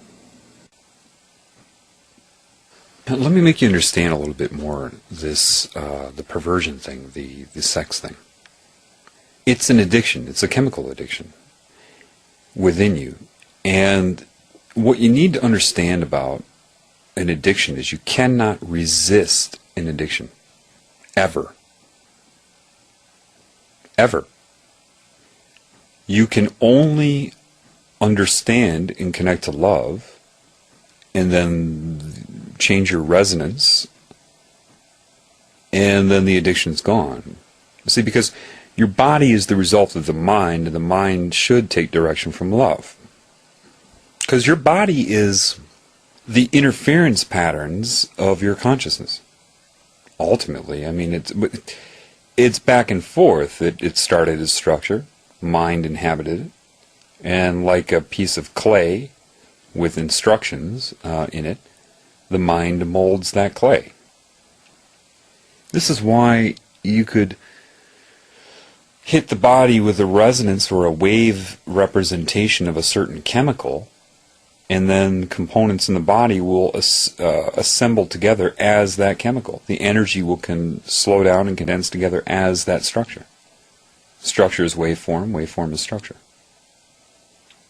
You cannot resist it any more than you can resist a heroin addiction. Okay, so when you say, oh, well, okay, sex is the problem, I got to stop sex. No, it doesn't work that way. You can't. You won't. Watch. You won't be able to. You think you will, but you won't. It's not how you get over an addiction. See, with love, you cannot emit love. That's a mistake some people make. I had to correct a shaman on that. She said, John, you have to radiate your love at them to plug them in. I was like, okay. So she said, point your finger at them and send your love through your hand. All of a sudden I see this smoky disturbance in the air of my energy being sucked out of my hand and gobbled up, and thank you very much. That was good. That's basically what happened. Then my arm hurt because that essence was taken out. And then I realized through this that you cannot emit love, you can only love. You have no control over love, therefore how can you direct it? How can you take it and whip it over there or whip it over there? Love cannot serve the mind. Connect to love, and then love what you want to get love, which doesn't require aiming your finger at it or focusing on it or trying to radiate love at it. No, that's structure. That's only structure that you're radiating, that energy. Just love it, and the energy will bathe it. It's the only way you can do it. There is no effort, there's no procedure or protocol you can take to emit love. Love directs you, you don't direct love. Love can make you go up to somebody and scratch their back for them. But you can't go up with the intent to scratch their back to make them feel loved. To think the scratching of the back will create love in them. No. There's a very big difference between the two. When I had that upload on Christmas and I was talking about the keys to God, let me be specific about that now. I had my emotional response to that. You will too. You'll break down too. That was my response to love under a severe attack. One of the many. Every point in time has its own resonance.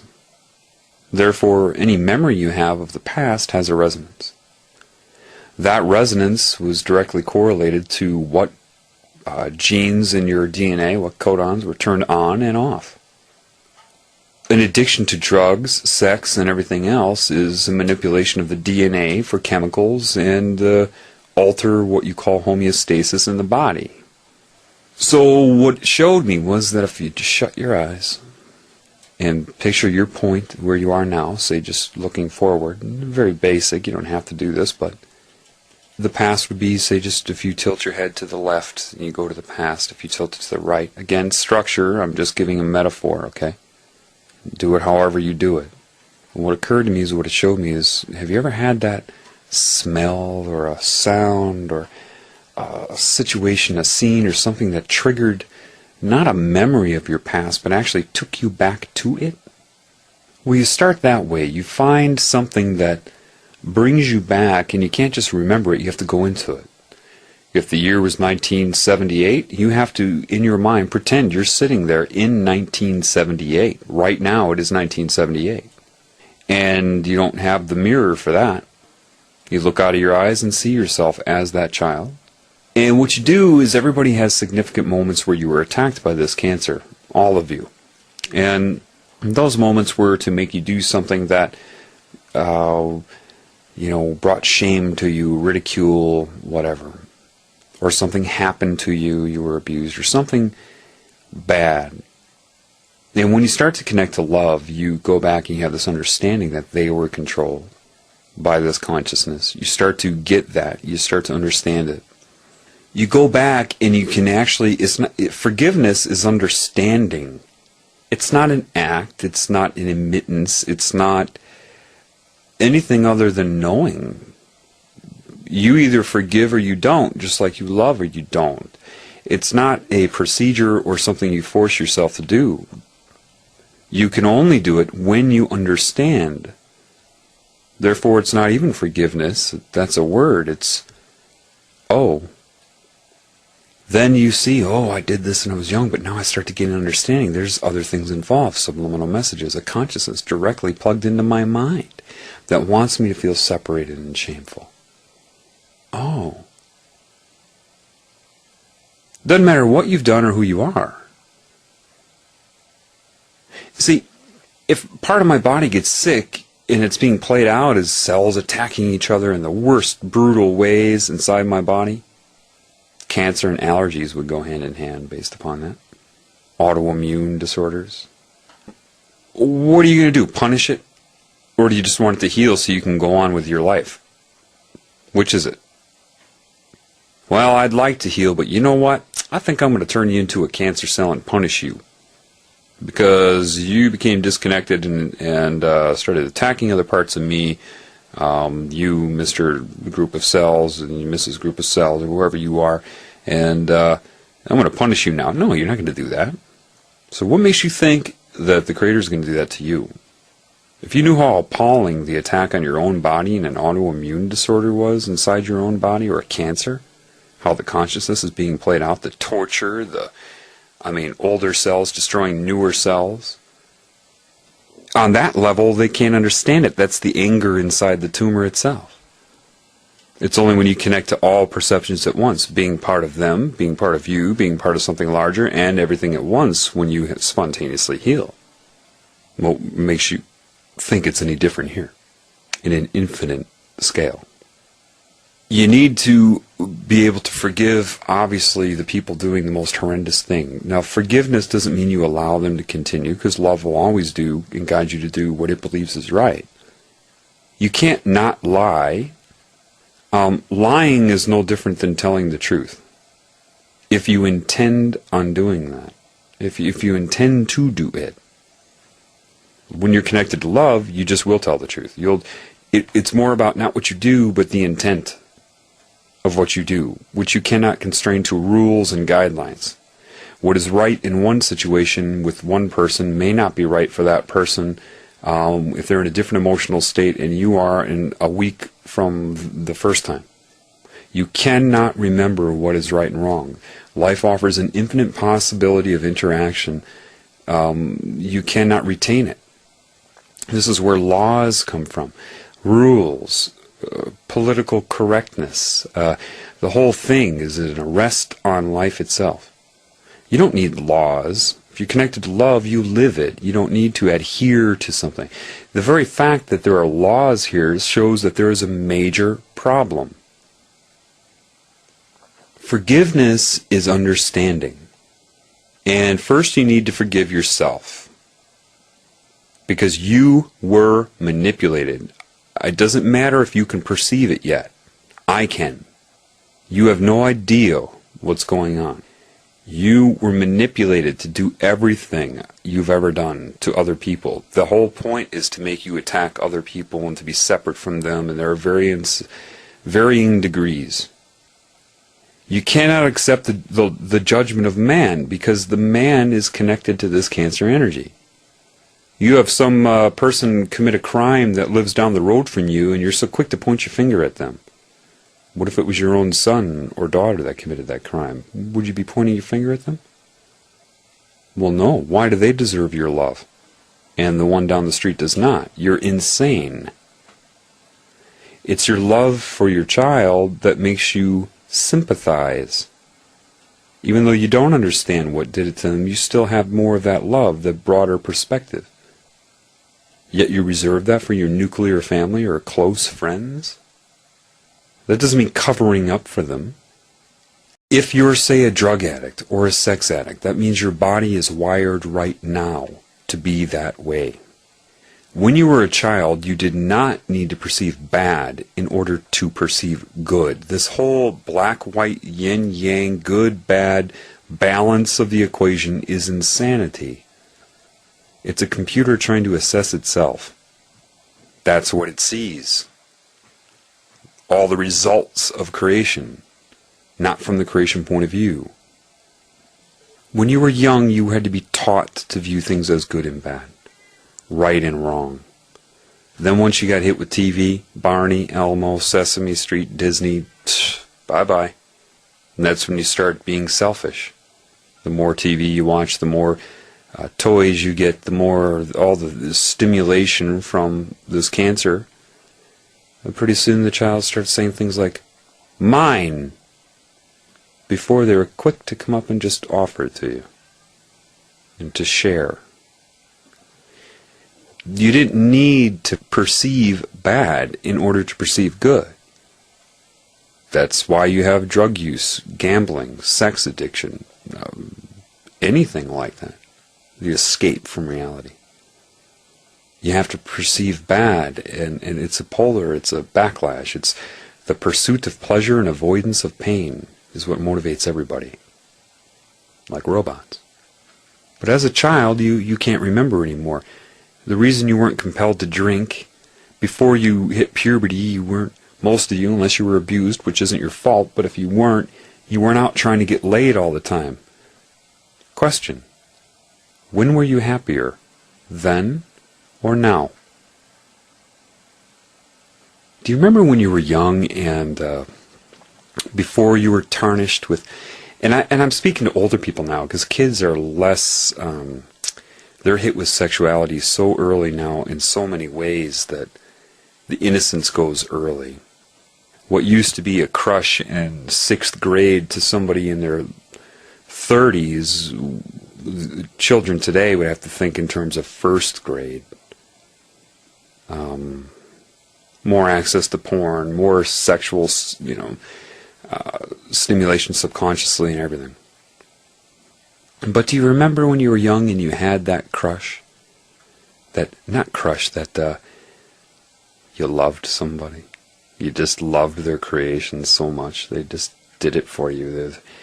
There was something about that girl, or if you're a girl, that boy, that made your heart go pitter-patter. And did you ever have dreams about them? I remember that. I remember being in love with this girl in elementary school. And my dreams were not fucking her. I had dreams of holding her hand. And that was more beautiful and pleasuring, had much more pleasure associated with it than getting laid. I hadn't had sex yet. I didn't know what it was like, but it was like something was wrong with that. I had such a crush on her. I remember on Valentine's Day I would show up at her, this little kid in like 5th grade, and my dad would drive me to her house, and I'd go up to her door all nervous, and I'd have this giant heart full of chocolates and perfume or whatever I thought I was supposed to give her, and she'd answer the door, and I'd be just overwhelmed,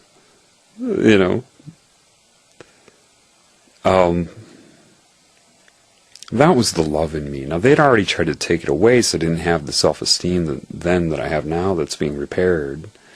I mean, I've had self-esteem my life, but a lot of it was based on my mind. I thought I was smart. Yeah.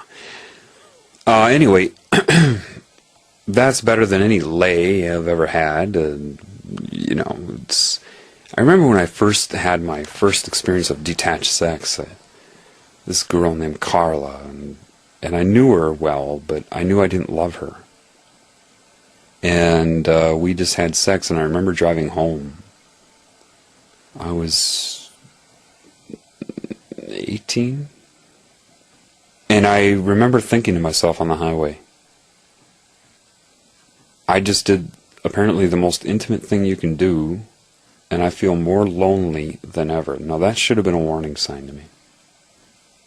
But I had this other consciousness that I was not aware of at that time.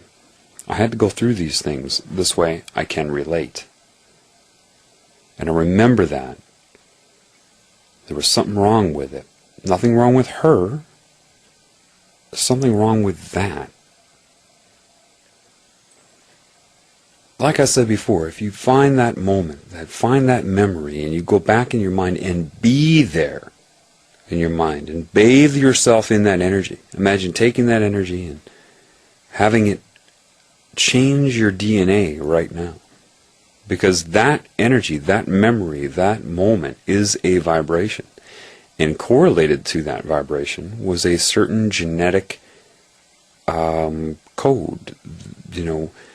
What do I mean, genetic code? You say, well, that's the DNA. No.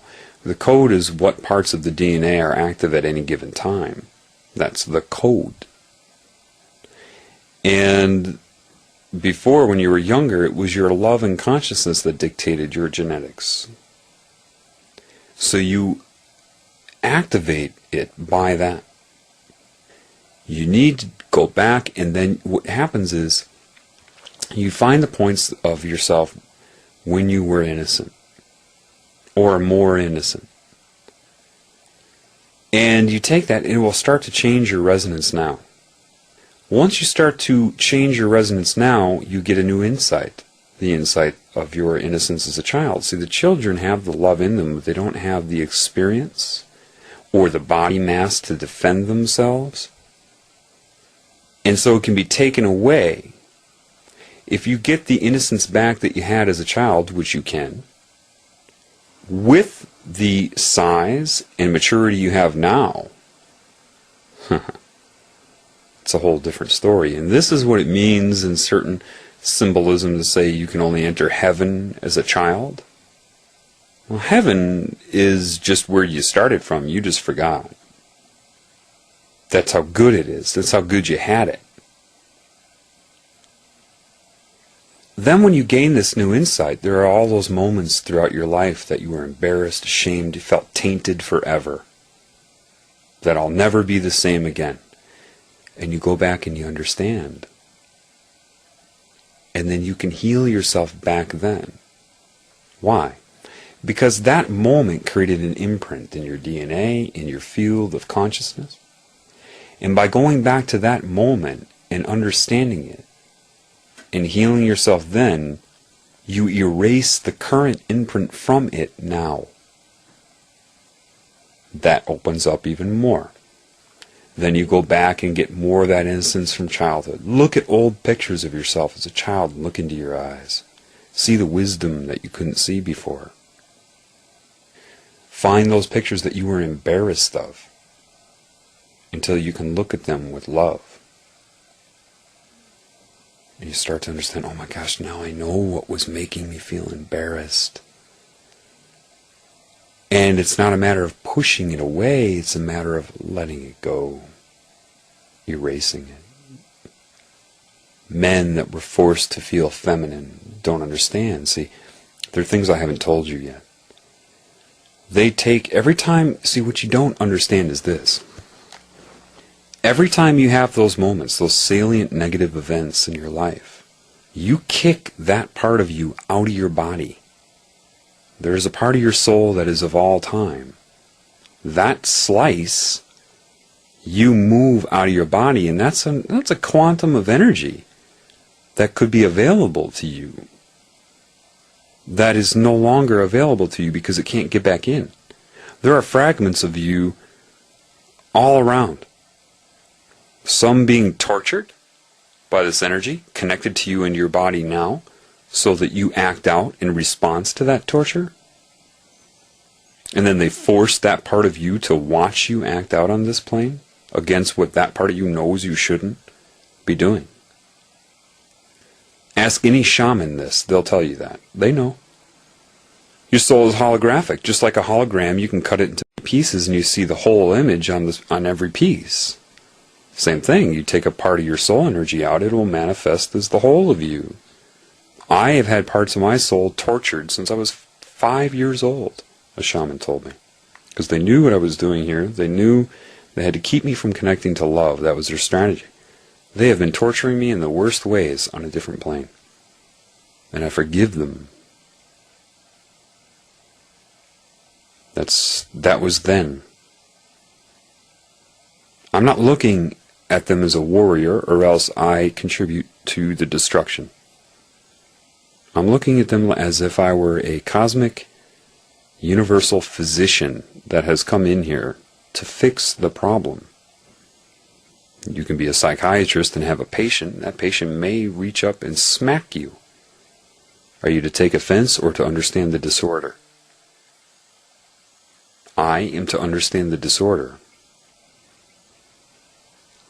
See, that's the trick. Every time you are ashamed of parts of you at any point in time, that resonance that was in connection to God, hate parts of yourself for things you've done and don't know you were manipulated to do it,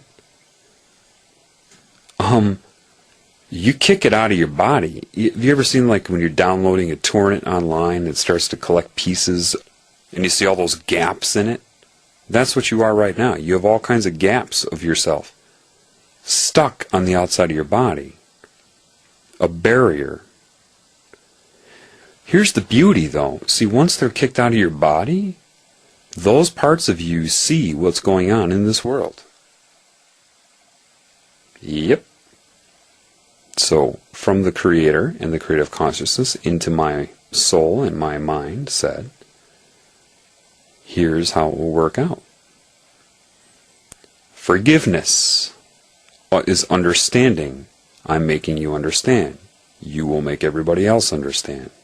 Then they will erase the barrier, forgive themselves by healing themselves, opening up that resonance, getting rid of, when you go back and heal yourself in the past of anything, whether it was last week or 20 years ago, everything you hate yourself for. I don't like my teeth, I don't like this, I don't like that, whatever. You have an imprint on you that keeps that energy outside of your body. Now, when you understand, and you can only forgive when you understand, otherwise you won't, and it won't work. You can't pretend to forgive any more than you can pretend to love. Once you understand those moments and you go through them, it's kind of like in your mind, get back in here. I love you. And that comes in, and now you have a quantum of energy that has information from the outside. And it is that part of you that starts to wake you up. That is how I started seeing the subliminal messages. Those parts of me on the outside could see it. I could not.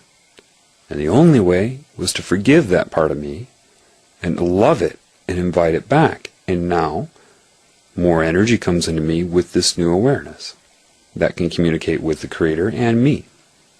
And you go back and forth, and you have to visualize yourself like from the very moment you were conceived all the way to the future till you die. And each minute, like along this huge line, each day, just this huge, 500,000 mile long line of you going up from growth of baby all the way to adulthood to death. And each point is a moment in time. See, the point of you being healed exists in the future too. The future is all possibilities. So in one of those futures is your completely healed state. Do not think you cannot go to that point in your mind and take the energy from that being completely healed and let it start to inform your DNA and your body now. So that you walk into that paradigm. Not dimensionally, like one foot in front of the other, but in a paradigm, you shift into that paradigm. Then keep going back and forth and left and right. And every time you finally realize that you should forgive the parts that you hate, that part jumps back in you. Now you're closer and closer to God. You start to be able to get the subtle information to your soul from God, and you keep doing this. Now that those are opened, it starts to take command over structure. You start to realize things like, maybe I shouldn't eat animals. Maybe, oh my gosh, this is wrong. Hey, I understand this now. I have to interrupt this real quick, just to something that came to mind that I want to get out before I forget it. And that was a lot of my questions about religion and working through that, because I had been warped into thinking religion meant God and vice versa. I said, what is this deal with Jesus Christ? What is this all about? What is the deal? Because they already tried to terminate my life and infusing me with all this guilt and saying, do you accept Jesus Christ as your Lord and Savior? And they're about to kill me before I went to the hospital that time. I think I mentioned that in another upload. If not, I'll explain that at a different time. But I had to ask the Creator, what is the deal with this name? Ultimately, it's quite firmly, don't worry about it. And then it used several, commanded my mind to extract metaphors. One was, say you had a tumor in your body and, it's all ready to repair itself, and it does, and all of a sudden it realizes you have that spontaneous healing, and it disconnects from the tumor cells, and your other cells start to clean it up, and then you say last minute, I would say, okay, I'm glad you healed yourself and everything, but I'm going to have you accept me as your Lord and Savior, and if you don't, I'm going to turn you back into cancer or kick you out of my body. Because I'm that insecure, because that's what love is. I need you to worship me. And then I put into my mind, as the creative force, do you think I am that insecure? I said, what is your name? Jonathan. Did you give yourself that name? And I realized in my mind as it guided it that I was a baby, and my parents kept making the sound, John, Jonathan. Finally I looked up and noticed they were looking at me all the time when they said that. And eventually my mind identified with the name Jonathan. And then, as life ensued, here, throw this ball into the hoop. You made it. Yay, you're good at basketball. Oh, the mind, plastic and self-aware, starts to pursue that input and practice basketball. Oh, you're good at this. You're not good at that. You are this. You are not that. You can do this. You can't do that. So that is the formation of your ego. It's an illusion. So if you're thinking about Jesus Christ, did he name himself that? So if you worship that name, are you not in one way worshiping the will of man imposed upon that being? And that wasn't even the name, so what deity is that symbol, that name associated with? Where's that energy going? And then it made me realize the cross is an occult symbol. Jesus didn't make that cross. They made it. The Satanists made him carry it and killed him on it. And they're using the cross as the sign of God, which is structure, which is insanity. And if you focus your energy on that, you're directing your energy to it. And they absorb that energy. It said, if you did everything and repaired yourself to have the innocence of the child who does not sin, and did everything in accordance with creation, and then all of a sudden you were judged saying you have to accept a name and you couldn't survive without doing that, would you even want to exist in that type of universe? No, I wouldn't. I said, well, did he or did he not exist? It won't tell me. I say, why? It says, how are you going to learn if I tell you? Basically. Do you need to read a Bible to communicate with me right now? No, I don't. Exactly.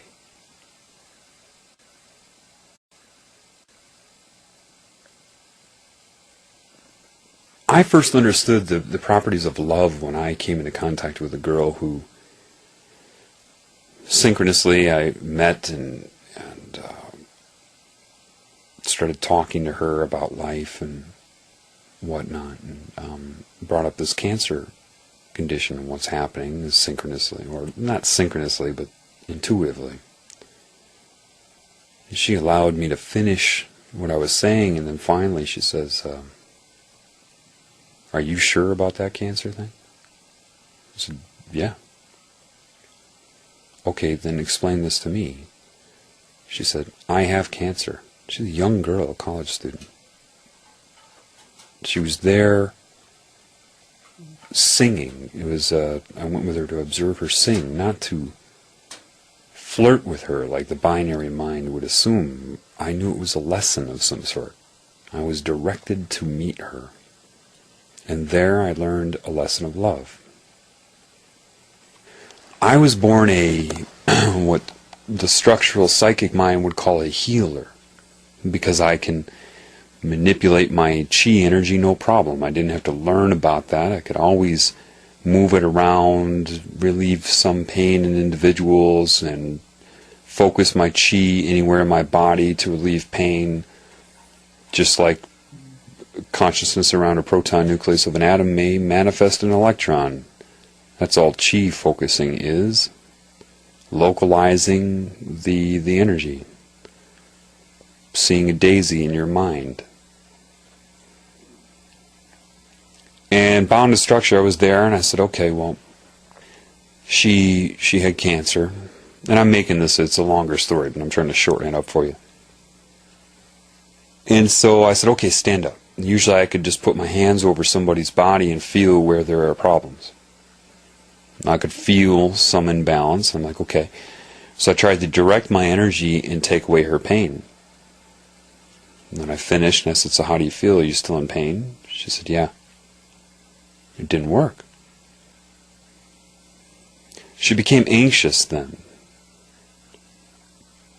No, I knew one of the main reasons that I had to go with her to watch her sing is because she was shy. She didn't want me to hear her sing. That type of shame. I knew there was a reason there. It's cancer. Doctor says that I shouldn't even be alive right now. It's only a matter of time.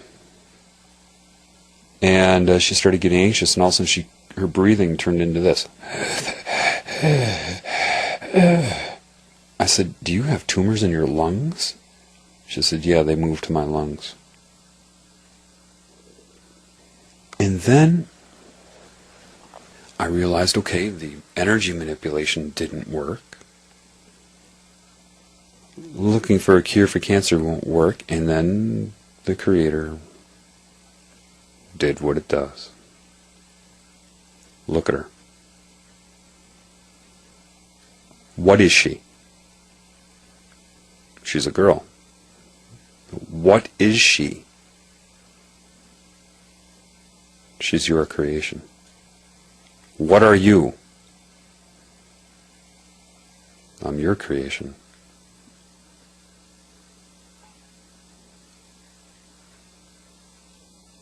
Did you create her? No. What's a sin, John?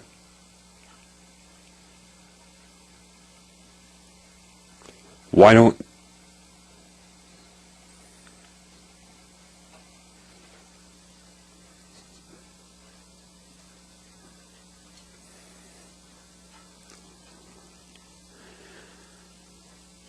don't your skin cells attack each other in your body? Why don't your body's cells attack each other when you're healthy? Why don't they steal from each other, lust after each other, try to manipulate each other, take from each other, use each other to seek pleasure and avoid pain? What is that when they do that, John? That's cancer. Does it have anything to do with good or bad, John? Would you design a car that had engine parts that would lie to themselves and each other within the machine, the apparatus? Would that be an efficient design? Would you make the design that way? No. Does it have anything to do with good or bad? No. It just works or it doesn't, right? Who loves you? What are you, John? Did you create yourself? That which is inside of you, did you create that? No. Did you create her? No. Were you just looking at her tits? Yep. What is she, John? How would you have viewed this when you were 2 years old, John? What's inside of her? You? How do you feel about what's inside of her? Who's been pulling you out of your rut and showing you and giving you the honor of loving everybody else? You? Who created you? You did? Who's inside of you? You?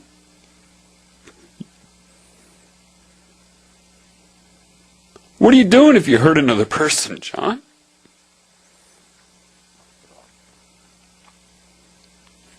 How do you feel about her, John? Look at her. What's inside of there? What have I done for you? Have you been attacked? Hounded? Tortured? Yep. Did I or did I not pull you out of that? Like nothing. Is she capable of healing herself, John? You tell me. Who's in her, John? You?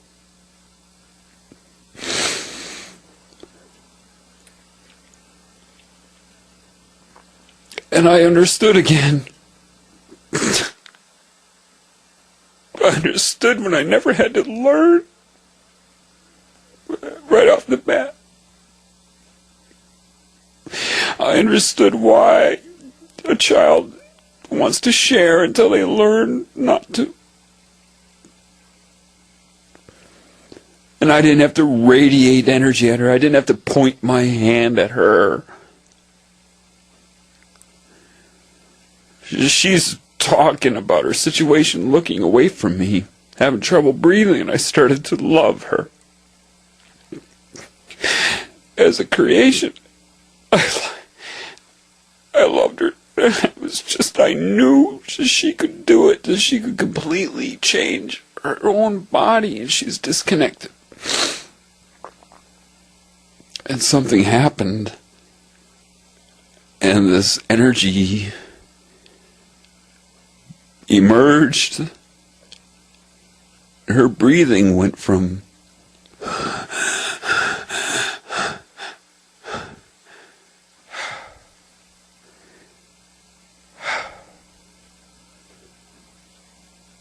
and she sat there and she just looked at the ground. I said, what happened? She said, I don't know. I said, are you still in pain?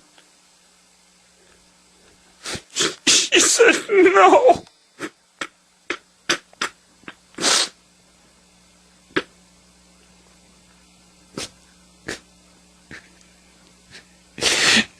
She turned around and she started singing for me with clear lungs. She doesn't have cancer anymore.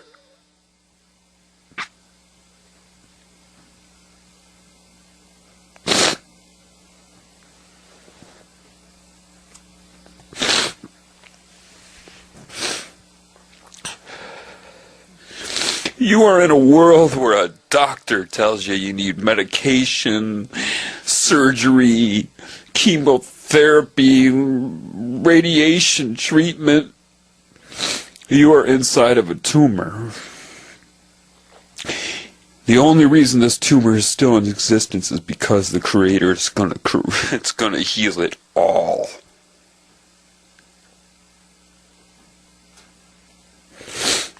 You cannot send love.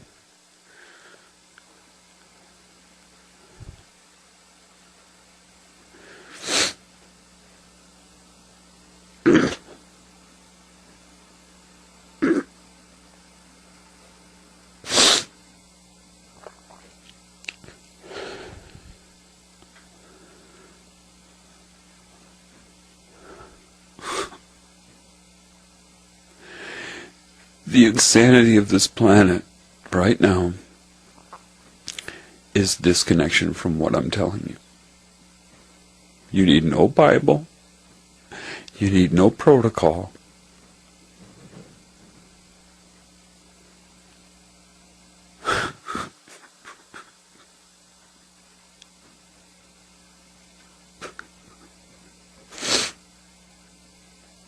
Someone's going to ask me if I believe in the Creator.